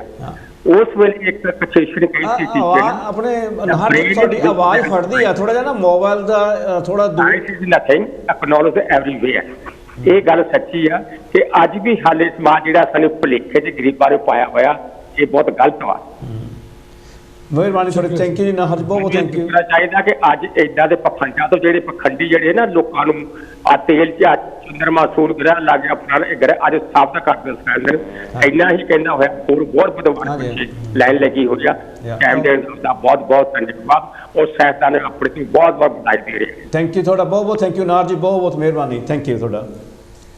ਦੋਸਤੋ ਦੇਖਦੇ ਹੋ ਕਿ ਕਿਸ ਤਰ੍ਹਾਂ ਅਸਲ ਦੇ ਵਿੱਚ ਜਿਹੜੀ ਗੱਲ ਹੈਗੀ ਆ ਉਹ ਸਾਹਮਣੇ ਆਉਂਦੀ ਪਈ ਆ ਕਿ ਜਿਹੜੀ ਸਾਇੰਸ ਆ ਉਹ ਆਪਾਂ ਇਹ ਦੇਖਦੇ ਪਏ ਹਾਂ ਕਿ ਸਾਇੰਸ ਰੋਜ਼ ਤਰੱਕੀ ਕਰਦੀ ਹੈ, ਹਰ ਰੋਜ਼ ਤਰੱਕੀ ਕਰਦੀ ਹੈ। ਤੁਹਾਨੂੰ ਸ਼ਾਇਦ ਪਤਾ ਹੋਵੇ, ਕੱਲ੍ਹ ਜੇ ਕਿਸੇ ਨਿਊਜ਼ ਦੇਖਿਆ ਹੋਵੇ ਕਿ ਜਿਹੜਾ ਸਾਡਾ ਸਫ਼ਰ ਆ ਭਾਰਤ ਨੂੰ ਜਾਣ ਦਾ ਜਾਂ ਅਮਰੀਕਾ ਨੂੰ ਜਾਣ ਦਾ, ਜਿਵੇਂ ਅਮਰੀਕਾ ਨੂੰ ਇੰਗਲੈਂਡ ਤੋਂ ਜਾਣਾ ਹੋਵੇ ਲਗਭਗ ਹੁਣ 6.5-7 ਘੰਟੇ ਲੱਗ ਜਾਂਦੇ ਨੇ ਇੱਧਰਲੇ ਪਾਸੇ ਈਸਟ ਕੋਸਟ 'ਤੇ ਜਾਣ ਨੂੰ। ਅਤੇ ਉਹ ਕਹਿੰਦੇ ਨੇ ਕਿ ਜੇ ਉਹ ਇੱਕ ਜਹਾਜ਼ ਜਿਹੜਾ ਨਵਾਂ ਸੋਨਿਕ ਹੈ ਜੈਟਸਨ, ਉਹਨੇ ਇੰਨੀ ਸਪੀਡ ਜਾਣਾ ਇਹ ਲਗਭਗ 2.5 ਘੰਟੇ ਜਾਂ 2 ਘੰਟਿਆਂ 'ਚ ਵੀ ਜਾ ਸਕਦਾ ਆ। ਜਿਵੇਂ ਕੌਂਕਰਡ ਦਾ ਤੁਹਾਨੂੰ ਪਤਾ ਆ ਉਹ ਜਾਂਦਾ ਸੀਗਾ, ਉਹਨੇ ਐਕਸੀਡੈਂਟ ਹੋਣ ਤੋਂ ਬਾਅਦ ਉਹਨਾਂ ਨੇ ਉਹਨੂੰ ਬੰਦ ਕਰ ਦਿੱਤਾ। ਸੋ ਜਿਹੜੀ ਸਾਇੰਸ ਹੈ ਉਹ ਆਪਣੀਆਂ ਗਲਤੀਆਂ ਨੂੰ ਮੰਨਦੀ ਹੈ ਅਤੇ ਅੱਗੇ ਪਿੱਛੇ ਹੁੰਦੀ ਰਹਿੰਦੀ ਆ। ਹਾਂਜੀ ਭਗਵੰਤ ਜੀ, ਤੁਸੀਂ ਗੱਲ ਕਰ ਰਹੇ ਸਾਇੰਸ ਦੀ ਤਰੱਕੀ ਦੀ, ਇਹ ਮੈਂ ਤੁਹਾਨੂੰ ਇੱਕ ਮਸਲਨ ਤੌਰ 'ਤੇ ਗੱਲ ਕਹਿਣਾ ਚਾਹੁੰਦਾ ਕਿ ਕਈ ਵਾਰ ਕਿਹਾ ਜਾਂਦਾ, ਕਈ ਵਾਰ ਕਹਿੰਦੇ ਨੇ ਜਿਹੜੇ ਧਰਮ ਵਿੱਚ ਜਾਂ ਮਜ਼ਹਬ ਵਿੱਚ ਜ਼ਿਆਦਾ ਬਿਲੀਵ ਕਰਦੇ ਨੇ ਇਹ ਕੋਈ ਮਾੜੀ ਗੱਲ ਨਹੀਂ ਜੇ ਲੋਕ ਕਰਨ ਮਾੜਾ ਮੋਟਾ, ਉਹ ਗੱਲ ਵੱਖਰੀ ਹੈ। ਲੇਕਿਨ ਜਿਹੜੇ ਜ਼ਿਆਦਾ ਬਿਲੀਵ ਕਰਦੇ ਉਹ ਕਹਿੰਦੇ ਜੀ ਸਾਇੰਸ ਔਰ ਮਜ਼ਹਬ, ਸਾਇੰਸ ਔਰ ਧਰਮ ਇੱਕ ਕੋਇਨ, ਜਿਹੜਾ ਇੱਕ ਕੋਇਨ ਹੁੰਦਾ ਨਹੀਂ ਸਿਰਫ ਪਾਉਂਡ ਦਾ ਕੋਇਨ ਆ, ਇੱਕ ਸਿੱਕੇ ਦੇ ਦੋ ਮੂੰਹ ਨੇ। ਉਹ ਐਕਟਿਵ ਸਿੱਕੇ ਦੇ 2 ਮੂੰਹ ਨੇ। ਜੇ ਸਾਇੰਸ ਤਰੱਕੀ ਕਰਦੀ, ਸਾਇੰਸ ਦੀ ਤਰੱਕੀ ਕਰਨ ਦਾ ਇੱਕੋ ਮਤਲਬ ਹੈਗਾ, ਉਹਦਾ ਇੱਕੋ ਕਾਰਨ ਹੈਗਾ। ਉਹ ਕਾਰਨ ਇਹ ਹੈਗਾ ਕਿ ਕੋਈ ਵਿਗਿਆਨਕ, ਕੋਈ ਸਾਇੰਸਦਾਨ ਜਦੋਂ ਉਹਦੀ ਖੋਜ ਤੋਂ ਵਧੀਆ ਕੋਈ ਖੋਜ ਆ ਜਾਂਦੀ ਹੈ ਤਾਂ ਉਹ ਅੱਗੇ ਹੋ ਕੇ ਕੰਗ੍ਰੈਚੁਲੇਟ ਕਰਦਾ ਵੀ ਮੈਂ ਇੱਥੇ ਤੱਕ ਪਹੁੰਚਿਆ, ਤੁਸੀਂ ਅੱਗੇ ਪਹੁੰਚ ਗਏ ਹੋ। ਅੱਜ ਤੱਕ ਕਿਸੇ ਸਾਇੰਸਦਾਨ ਨੇ ਦੂਜੇ ਕਿਸੇ ਸਾਇੰਸਦਾਨ ਨੂੰ, ਕਿਸੇ ਨਵੇਂ ਖੋਜੀ ਨੂੰ ਮਾਰਿਆ ਨਹੀਂ, ਉਹਨੂੰ ਗਾਲ ਨਹੀਂ ਕੱਢੀ, ਉਹਦਾ ਕਤਲ ਨਹੀਂ ਕੀਤਾ ਹੈਗਾ। ਔਰ ਧਰਮ ਔਰ ਫਿਰਕਾਪ੍ਰਸਤੀ ਔਰ ਮਜ਼ਹਬ ਦੇ ਵਿੱਚ ਇਹ ਫਰਕ ਹੈਗਾ ਕਿ ਜੇ ਤੁਸੀਂ ਕਈ ਵਾਰ ਕਿਸੇ ਦਾ ਚੈਲੰਜ ਕਰੋ ਤੁਸੀਂ ਕਿ ਯਾਰ ਤੇਰੇ ਧਰਮ 'ਚ ਅੱਜ ਇਹ ਲਿਖਿਆ, ਜਾਂ ਜੇ ਤੂੰ ਪ੍ਰੈਕਟਿਸ ਕਰ ਰਹੇ ਹੋ ਚੰਗੀ ਗੱਲ ਨਹੀਂ, ਉਹ ਤੁਹਾਨੂੰ ਕਤਲ ਵੀ ਕਰ ਸਕਦਾ, ਤੁਹਾਨੂੰ ਮਾਰ ਵੀ ਸਕਦਾ। ਸੋ ਬੇਸਿਕਲੀ ਮੇਰੇ ਕਹਿਣ ਦਾ ਮਤਲਬ ਇਹ ਹੈ ਸਾਇੰਸ ਹੈ ਬੜੀ ਰਾਸ਼ਨਲ, ਠੀਕ ਹੈ, ਜਿਹਦੇ ਵਿੱਚ ਹਮੇਸ਼ਾ ਤੁਸੀਂ ਖੋਜ ਕਰਦੇ ਰਹਿੰਦੇ ਹੋ। ਜਿਹੜਾ ਮਜ਼ਹਬ ਹੈ ਜਾਂ ਧਰਮ ਹੈ ਜਿਹਨੂੰ ਅਸੀਂ ਕਹਿੰਦੇ ਹਾਂ, ਉਹਦੇ ਜਿਹੜੀ ਅੱਗੇ ਦੀ ਖੋਜ ਆ ਉਹ ਕਰਨ ਵਿੱਚ ਹਮੇਸ਼ਾ ਵਿਘਨ ਹੁੰਦਾ। ਉਹ 'ਚ ਕਰਨ 'ਚ ਸਾਨੂੰ ਡਰ ਵੀ ਲੱਗਦਾ ਹੈਗਾ ਕਿ ਸਾਨੂੰ ਕੋਈ ਮਾਰ ਨਾ ਦੇਵੇ। That's the biggest difference. ਜੇ ਸਾਇੰਟਿਸਟ ਜੇ ਆਪਸ ਦੇ ਵਿੱਚ ਉਹਨਾਂ ਦੇ ਡਿਫਰੈਂਸਿਸ ਵੀ ਹੈਗੇ ਨੇ, ਕੋਈ ਇਹ ਕਹਿੰਦਾ ਭਾਈ ਨਹੀਂ ਜਿਹੜੀ ਧਰਤੀ ਆ ਖੱਬੇ ਤੋਂ ਸੱਜੇ ਨੂੰ ਘੁੰਮਦੀ ਆ, ਸੱਜੇ ਤੋਂ, ਉਹ ਉਸ ਨੂੰ ਪ੍ਰੂਵ ਕਰਨ ਦੀ ਕੋਸ਼ਿਸ਼ ਕਰਦਾ, ਲੜਾਈ ਝਗੜੇ ਨਾਲ ਨਹੀਂ, ਗਲ ਵੱਢਣ ਨਾਲ ਨਹੀਂ ਕਰਦਾ। ਉਹ ਕਹੇਗਾ ਤੇਰਾ ਹਵਾਲਾ ਕੀ ਹੈ, ਤੇਰੀ ਐਵੀਡੈਂਸ ਹਵਾਲਾ ਪ੍ਰੂਫ ਮੰਗਦੇ ਆ ਲਈ। ਹੁਣ ਸਾਡੇ ਲਾ ਲਓ, ਮੈਂ ਮਾਫ ਦਾ ਜਾਚ ਕਰ ਪਹਿਲਾਂ ਨਹੀਂ ਕਿ ਸਾਡੇ ਜਿਹੜੇ ਮੁਲਕ ਨੇ ਏਸ਼ੀਆ ਦੇ, ਉਹਨਾਂ ਦੇ ਵਿੱਚ ਜਿਹੜਾ ਸਾਲ ਆ ਅਸੀਂ ਅਸਲੀ ਪ੍ਰੈਕਟਿਸ ਦੇ ਵਿੱਚ, ਡੇਲੀ ਪ੍ਰੈਕਟਿਸ ਦੇ ਵਿੱਚ ਅਸੀਂ ਵਰਤਦੇ ਹਾਂ ਸੋਲਰ ਈਅਰ, ਜਿਹਦੇ 365 ਅਤੇ 6 ਘੰਟੇ ਮਤਲਬ ਕਿ 365 ਦਿਨ ਉਹਦੇ ਗਿਣੇ ਜਾਂਦੇ ਨੇ। ਇੱਕ ਪਾਸੇ ਜਿਹੜਾ ਹੈਗਾ ਲੂਨਰ ਈਅਰ ਹੈ, ਚੰਨ ਦੇ ਨਾਲ ਚੱਲਦਾ ਆ, ਜਿਹੜੇ ਅੱਜ ਦਾ ਮੈਂ ਪਹਿਲਾਂ ਦੱਸਿਆ ਵੀ ਕਿ ਸੂਰਜ ਦੇ ਹਿਸਾਬ ਨਾਲ 365 ਅਤੇ ਨਾਲ 6 ਘੰਟੇ ਲਾ ਲਓ, ਜਿਹੜਾ ਹੈਗਾ ਉਹ ਬਣਦੇ ਨੇ। ਅਤੇ ਜਿਹੜਾ ਉਹ ਤਾਂ ਹੀ ਕਿ ਆਪਾਂ ਜਿਹੜਾ ਨਾ ਲੀਪ ਦਾ ਸਾਲ ਆਉਂਦਾ ਆਪਣਾ, ਉਹ ਲੀਪ ਦਾ ਸਾਲ ਜਦੋਂ ਆਉਂਦਾ ਉਹ 6 ਘੰਟੇ 4 ਬਣਾ ਕੇ ਚੌਥੇ ਸਾਲ ਆਪਾਂ ਇੱਕ ਦਿਨ ਵਧਾ ਲੈਂਦੇ ਹਾਂ, 366 ਕਰ ਦਿੰਦੇ ਹਾਂ।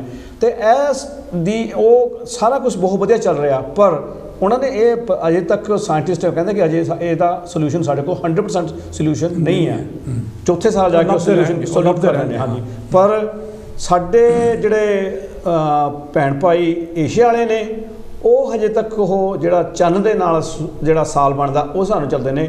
ਤਾਂ ਹੀ ਤੁਸੀਂ ਦੇਖਿਆ ਹੋਣਾ ਸਾਡੇ ਪੰਜਾਬ ਦੇ ਵਿੱਚ, ਸਾਡੇ ਭਾਰਤ ਦੇ ਵਿੱਚ 2 ਲੋਹੜੀਆਂ, 2 ਦੀਵਾਲੀਆਂ, 2 ਦੁਸਹਿਰੇ ਇਹ ਆਉਂਦੇ ਨੇ। ਅਤੇ ਜਾਂ ਸਾਡਾ ਨਾਲ ਗੁਆਂਢੀ ਦੇਸ਼ ਸਾਡੇ ਭਰਾਵਾਂ ਦਾ ਪਾਕਿਸਤਾਨ ਹੈ, ਉੱਥੇ ਵੀ ਉਹਨਾਂ ਦਾ ਵਿਚਾਰਿਆਂ ਦਾ ਇਹੀ ਹੈ, ਉਹਨਾਂ ਦੇ ਵੀ ਚੰਦ ਦੇ ਨਾਲ ਚੱਲਦੇ ਆ। ਉੱਥੇ ਵੀ ਈਦ, ਅੱਜ ਈਦ ਹੈ, ਕਈ ਸਮਾਲ ਈਦ ਵਾਲੇ ਇੱਕ ਦਿਨ ਮਨਾਉਂਦੇ ਆ ਅਤੇ ਬੈਸਰਮ ਵਾਲੇ ਇੱਕ ਦੂਜੇ ਦਿਨ ਮਨਾਉਂਦੇ ਨੇ। ਸੋ ਉਹ ਹਜੇ ਤੱਕ ਅਸੀਂ ਲੋਕ ਉਹ ਇਹੀ ਨਹੀਂ ਅਸੀਂ ਸੁਧਾਰ ਸਕੇ। ਮੈਂ ਮਾਫੀ ਦਾ ਜਾਚਕ ਹਾਂ ਕਿ ਇਹ ਇੱਕ ਸੱਚਾਈ ਹੈ। ਅਤੇ ਜਿਹੜਾ ਸਾਇੰਟੀਫਿਕ ਜਿਹੜੀ ਕਮਿਊਨਿਟੀ ਆ, ਉਹਨਾਂ ਨੇ ਆਪਣਾ ਇਸ ਤਰ੍ਹਾਂ ਦਾ ਸੋਲਿਊਸ਼ਨ ਕੱਢਿਆ ਕਿ ਇੱਕ ਦਿਨ ਪੂਰਾ ਨਹੀਂ ਹੁੰਦਾ ਹੈਗਾ, ਉਹਨਾਂ ਨੇ ਚੌਥੇ ਸਾਲ ਜਾ ਕੇ ਪੂਰਾ ਕਰ ਲੈਂਦੇ ਨੇ, ਜਿਹਦੇ ਨਾਲ ਸਾਡਾ ਸਾਰਾ ਸਿਸਟਮ ਜਿਹੜੇ ਕੰਪਿਊਟਰ ਆ, ਜਿੰਨੇ ਜਹਾਜ਼ ਨੇ, ਜੋ ਵੀ ਸਾਡਾ ਡੇਲੀ ਹੈਗਾ, ਉਹ ਉਸ ਨਾਲ ਜਿਹੜੀ ਸਿਵਲ ਲਾਈਫ ਹੈ ਸਾਡੀ ਉਹ ਚੱਲਦੀ ਰਹਿੰਦੀ ਆ।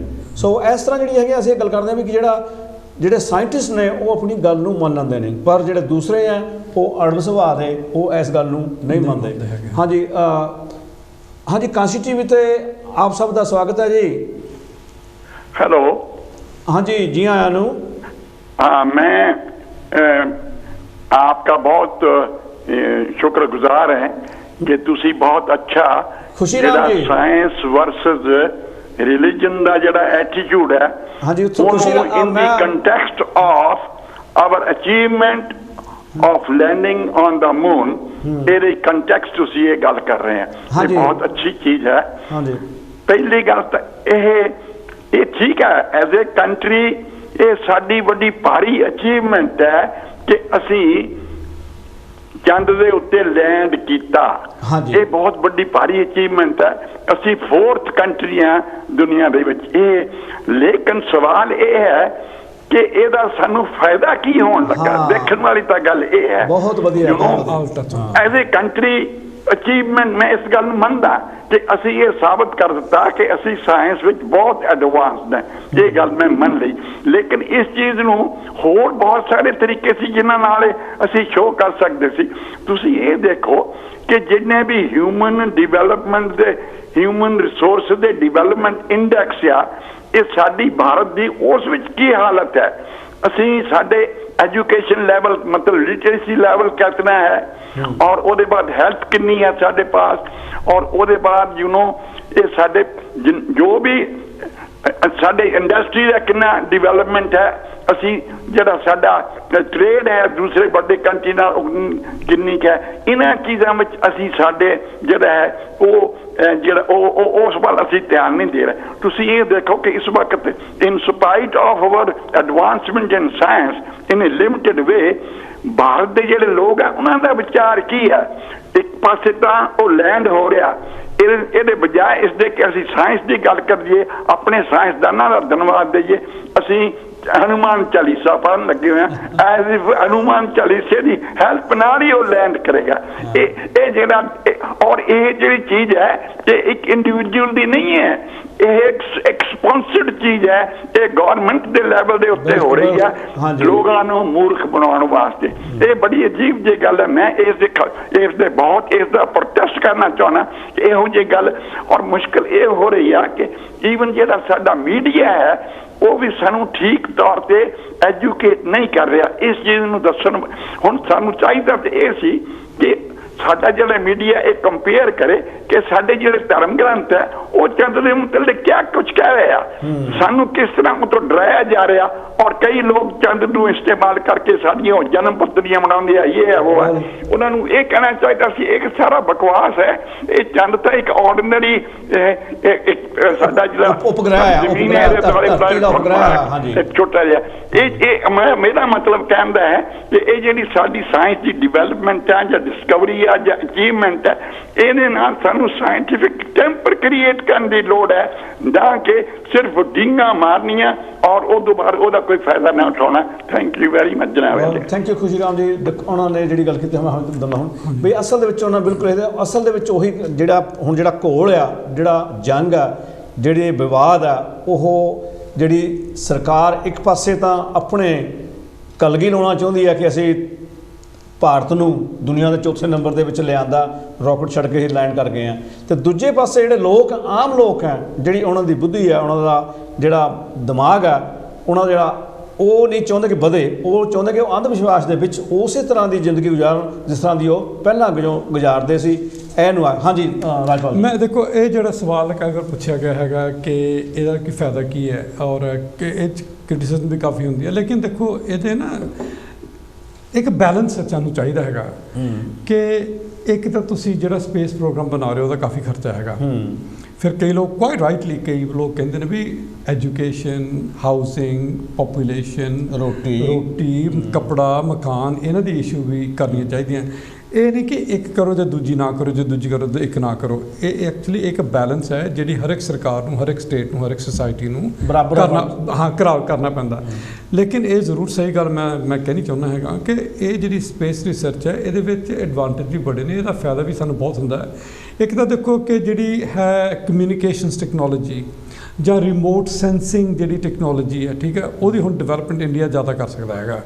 ਦੂਜਾ ਜਿਹੜਾ ਸਾਡਾ ਮੁਲਕ ਆ ਉੱਥੇ ਹੜ੍ਹ ਬੜੇ ਆਉਂਦੇ ਨੇ, ਠੀਕ ਹੈ, ਉੱਥੇ ਭੂਚਾਲ ਵੀ ਆਉਂਦੇ ਨੇ। ਪਰਟੀਕੂਲਰਲੀ ਜਿਹੜੇ ਸਾਡੇ ਵੈਦਰ ਪੈਟਰਨ ਨੇ ਨਾ ਉਸ ਮੁਲਕ ਦੇ ਵਿੱਚ, ਇੰਡੀਆ ਦੇ ਵਿੱਚ ਜਿਹੜਾ ਵੈਦਰ ਜਿਹੜੀ ਹੈ ਕਿ ਉਹਨੂੰ ਕਹਿੰਦੇ ਨੇ ਜਿਹੜਾ ਕੰਡੀਸ਼ਨਸ ਨੇ ਉਹ ਬੜੀਆਂ ਅਨਈਵਨ ਹੁੰਦੀਆਂ। ਉਹਦੇ ਨਾਲ ਇਹਦੇ ਨਾਲ ਤੁਹਾਡੀ ਕਪੈਸਿਟੀ ਹੈ ਨਾ ਜਿਹੜੀ ਕਿ ਪ੍ਰਿਡਿਕਟ ਕਰਨ ਦੀ ਕਿ ਵੈਦਰ ਪੈਟਰਨ ਕੀ ਹੈ, ਕਿ ਇਸ ਸਾਲ ਜਿਹੜਾ ਜਿਸ ਤਰ੍ਹਾਂ ਪਾਣੀ ਦਾ ਲੈਵਲ ਹੈ ਹੁਣ ਪੰਜਾਬ ਨੌਰਥ ਦੇ ਵਿੱਚ, ਜਿਹੜਾ ਪੰਜਾਬ ਅੰਡਰਗਰਾਊਂਡ ਲੈਵਲ ਆ ਉਹ ਤੁਸੀਂ ਜਿਹੜੀ ਸੈਂਸਿੰਗ ਕਰ ਸਕਦੇ ਨਾ ਸਪੇਸ ਤੋਂ, ਉਹ ਤੁਸੀਂ ਧਰਤੀ ਦੇ ਵਿੱਚੋਂ ਕਈ ਵਾਰ ਨਹੀਂ ਕਰ ਸਕਦੇ ਹੈਗੇ। ਸੋ ਉਹਦੇ ਕਾਫੀ ਐਡਵਾਂਟੇਜ। ਦੂਜੀ ਇਹ ਹੈ ਇੱਕ ਬਿਜ਼ਨਸ ਕੇਸ ਵੀ ਹੈਗਾ। ਬਿਜ਼ਨਸ ਕੇਸ ਇਹ ਹੈਗਾ ਕਿ ਪੋਟੈਂਸ਼ੀਅਲੀ ਕਿਉਂਕਿ ਇੰਡੀਆ ਦੀ ਜਿਹੜੀ ਕਾਸਟ ਹੈ ਉਹ ਘੱਟ ਹੈ ਔਰ ਜਿਹੜੀ ਟੈਕਨੋਲੋਜੀ ਹੈ ਉਹ ਸਾਰਿਆਂ ਦੇ ਪੱਧਰ 'ਤੇ ਹੈਗੀ ਹੈ, ਠੀਕ ਹੈ। ਸੋ ਬਿਜ਼ਨਸ ਤੌਰ 'ਤੇ ਐਜ਼ ਅ ਕੰਟਰੀ ਇੱਕ ਇੰਡੀਆ ਨੂੰ ਬੜਾ ਐਡਵਾਂਟੇਜ ਹੋ ਸਕਦਾ ਬਿਜ਼ਨਸ ਤੌਰ 'ਤੇ ਕਿ ਜਿਹੜੇ ਹੁਣ ਕਈ ਪ੍ਰਾਈਵੇਟ ਕੰਪਨੀਆਂ, ਕਈ ਜਿਹੜੇ ਸਟੇਟਸ ਨੇ, ਕਈ ਸਰਕਾਰਾਂ ਨੇ ਦੁਨੀਆ ਦੇ ਵਿੱਚ ਜਿਹੜੀਆਂ ਰੋਕਟ ਮਤਲਬ ਪਹੁੰਚਾਉਣੀਆਂ ਚਾਹੁੰਦੇ ਨੇ, ਸੈਟਲਾਈਟ ਪਾਉਣੀ ਚਾਹੁੰਦੇ ਨੇ ਸਪੇਸ ਦੇ ਵਿੱਚ, ਉਹ ਇੰਡੀਆ ਕੋਲ ਆ ਕੇ ਜਿਹਨੇ ਸਪੋਜ਼ ਕਰੋ ਜਿਹਨੂੰ ਫॉर ਆਰਗੂਮੈਂਟ ਸੇਕ ਜਿਹਨੂੰ ਲੱਗਦਾ ਹੈ ਕਿ ਸਾਨੂੰ 80 ਮਿਲੀਅਨ ਪਾਉਂਡ ਲੱਗਣੇ ਜੀ ਇੱਕ ਸੈਟਲਾਈਟ ਸਪੇਸ ਪਲੇਸ ਕਰਨ ਨੂੰ, ਜੇ ਅਸੀਂ ਵੈਸਟ ਤੋਂ ਕਰਾਈਏ, ਉਹ ਇੰਡੀਆ ਤੋਂ ਕਰਾਵੇ ਤਾਂ ਉਹ ਜਿਹੜਾ 70 ਜਾਂ 80 ਮਿਲੀਅਨ ਪਾਉਂਡ ਹੈ ਉਹ ਤੁਹਾਨੂੰ 35 ਮਿਲੀਅਨ ਪਾਉਂਡ ਲੱਗ ਜਾਵੇ, ਠੀਕ ਹੈ ਨਾ। ਸੋ ਉਹਦੇ 'ਚ ਆਮਦਨ ਵੀ ਕਾਫੀ ਹੈ, ਸਟੇਟ ਨੂੰ ਆਮਦਨ ਵੀ ਹੈ। ਲੇਕਿਨ ਗੱਲ ਇਹ ਜ਼ਰੂਰ ਹੈਗੀ ਹੈ, ਇੱਕ ਜਦੋਂ ਮੈਂ ਰਿਸਰਚ ਕਰ ਸੀ, ਮੈਂ ਗੱਲ ਜ਼ਰੂਰ ਕਹਿਣੀ ਚਾਹੁੰਦਾ, ਜਦੋਂ ਮੈਂ ਇਹ ਰਿਸਰਚ ਕਰ ਰਿਹਾ ਸੀ ਇਹਦੇ ਬਾਰੇ ਇਸ ਪ੍ਰੋਗਰਾਮ 'ਤੇ ਆਉਣ 'ਤੇ, ਮੈਂ ਇੱਕ ਰਾਈਟਰ ਬਾਰੇ ਪੜ੍ਹ ਰਿਹਾ ਸੀ ਅੱਜ ਸਵੇਰੇ ਹੀ, ਉਹਨੇ ਬਹੁਤ ਵਧੀਆ ਕਮੈਂਟ ਕੀਤੀ ਹੈ ਕਿ ਜਿਹੜੇ ਪੋਲੀਟਿਕਸ ਨੇ ਇੰਡੀਆ ਦੀ, ਜਿਹੜੀ ਸੁਸਾਇਟੀ ਹੈ, ਉਹ ਤੋਂ ਤੁਸੀਂ ਭੱਜ ਨਹੀਂ ਸਕਦੇ ਹੈਗੇ। ਕਹਿੰਦਾ ਕਿ ਇੱਕੋ ਹੁਣ ਜਿਹੜੀ ਇੰਡੀਆ ਦਾ ਮੀਡੀਆ ਜਿਹੜਾ ਹੈਗਾ ਉਹ ਸਾਰਾ ਮੋਦੀ ਲੱਗਾ ਜੀ, ਮੋਦੀ ਨੇ ਕਰਾਇਆ। ਮੈਨੂੰ ਟੈਲੀਫੋਨ ਆਇਆ ਮੇਰੇ ਭਤੀਜੇ ਤੋਂ, ਕਹਿੰਦਾ ਦੇਖਿਆ ਚਾਚਾ, ਦੇਖਿਆ ਮੋਦੀ ਲੱਗ ਗਿਆ ਮਤਲਬ ਸਾਨੂੰ ਚੰਦਰਮਾ 'ਤੇ। ਮੈਂ ਉਹਨੂੰ ਸਮਝਾਇਆ, ਮੈਂ ਕਿਹਾ ਇਹ ਮੋਦੀ ਨੇ ਲੱਗਿਆ, ਬੜੇ ਦਹਾਕਿਆਂ ਤੋਂ ਗੱਲ ਚੱਲੀ ਹੈ। ਲੇਕਿਨ ਇਹ ਰਾਈਟਰ ਨੇ ਗੱਲ ਕਹੀ, ਕਹਿੰਦਾ ਜੇ ਅਸੀਂ ਮੀਡੀਆ ਦੀ ਗੱਲ ਸੁਣੀਏ ਵੀ, ਇੱਕ ਦਿਨ ਦੇ ਵਿੱਚ ਕਹਿੰਦਾ ਮੋਦੀ ਭਾਰਤ ਨੂੰ ਸਵਰਗ 'ਚ ਲੈ ਗਿਆ ਔਰ ਉਸੇ ਦਿਨ 'ਚ ਨਰਕ ਵੀ ਲੈ ਗਿਆ ਹੈਗਾ।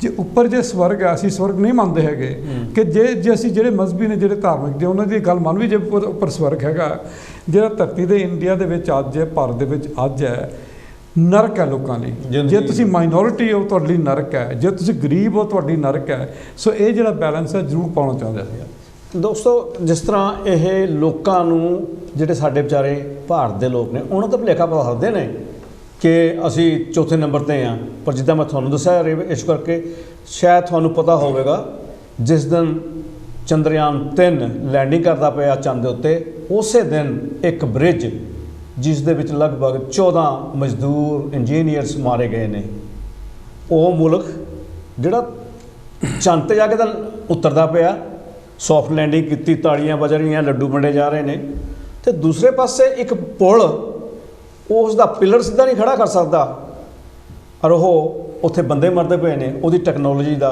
ਤੁਸੀਂ ਹਾਲ ਦੇਖ ਸਕਦੇ ਹੋ।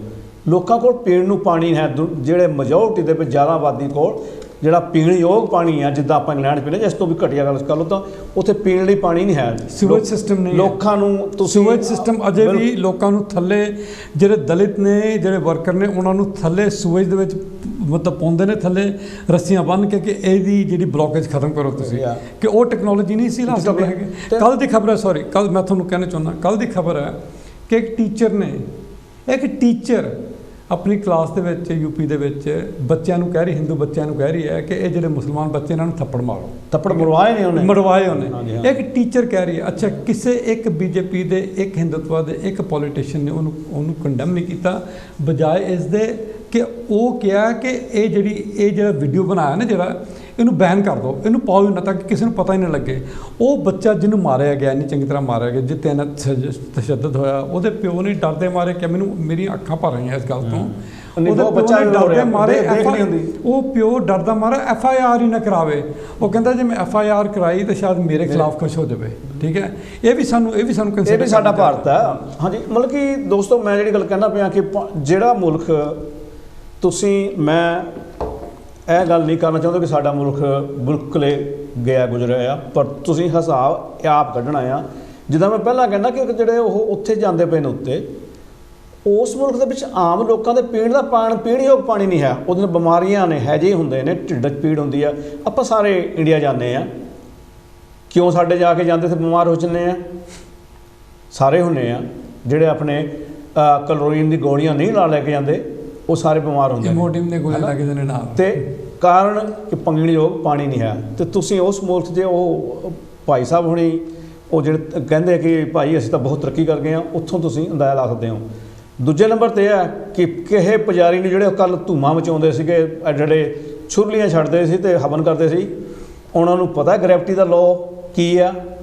ਗ੍ਰੈਵਿਟੀ ਦਾ ਲਾਅ ਕਿਹੜੇ ਮੁਲਕ ਨੇ ਕੱਢਿਆ ਸੀ? ਕਿਹਨੇ ਕੱਢਿਆ ਸੀ? ਇੰਗਲੈਂਡ ਵਾਲਿਆਂ ਨੇ ਕੱਢਿਆ ਕਿ ਹੋਰ ਨੇ ਕੱਢਿਆ ਸੀ? ਹੁਣ ਪਤਾ ਕੁਛ? ਹਾਈਡਰੋਜਨ ਉਹ ਕਿਹਨੇ ਬਣਾਈ ਸੀ? ਉਹਦਾ ਫਾਰਮੂਲੇ ਕੀ ਨੇ? ਸਾਡੇ ਵਾਲਿਆਂ ਨੂੰ ਹੁਣ ਤਾਂ ਪਤਾ, ਪਰ ਪਹਿਲਾਂ ਕਿਹਨਾਂ ਨੇ ਕੀਤਾ? ਮੈਂ ਇਹ ਨਹੀਂ ਕਹਿੰਦਾ ਕਿ ਅੰਗਰੇਜ਼ ਜਾਂ ਜਿਹੜੇ ਵੈਸਟਰਨ ਸਾਡੇ ਮੂਹਰੇ ਨਹੀਂ, ਅਸੀਂ ਬਹੁਤ ਸਾਰੀ ਗੱਲਾਂ 'ਚ ਅਸੀਂ ਮੂਹਰੇ ਹਾਂ, ਪਰ ਸਾਨੂੰ ਮੂਹਰੇ ਆਉਣ ਨਹੀਂ ਦਿੱਤਾ ਜਾਂਦਾ, ਕਿਉਂਕਿ ਉਹ ਲੋਕ ਇਹ ਨਹੀਂ ਚਾਹੁੰਦੇ ਕਿ ਇੱਕ ਛੋਟੀ ਜਾਤ ਦਾ ਕੋਈ ਹੋਰ ਦੂਜੇ ਧਰਮ ਦਾ ਬੰਦਾ ਆ ਕੇ ਸਾਇੰਟਿਸਟ ਸਾਡੇ ਨਾਲੋਂ ਮੂਹਰੇ ਲੰਘ ਜਾਵੇ। ਉੱਥੇ ਜਾਤ ਪਾਤ ਦਾ ਇੰਨਾ ਜ਼ੋਰ ਹੈ, ਧਰਮਾਂ ਦਾ ਇੰਨਾ ਜ਼ੋਰ ਹੈਗਾ।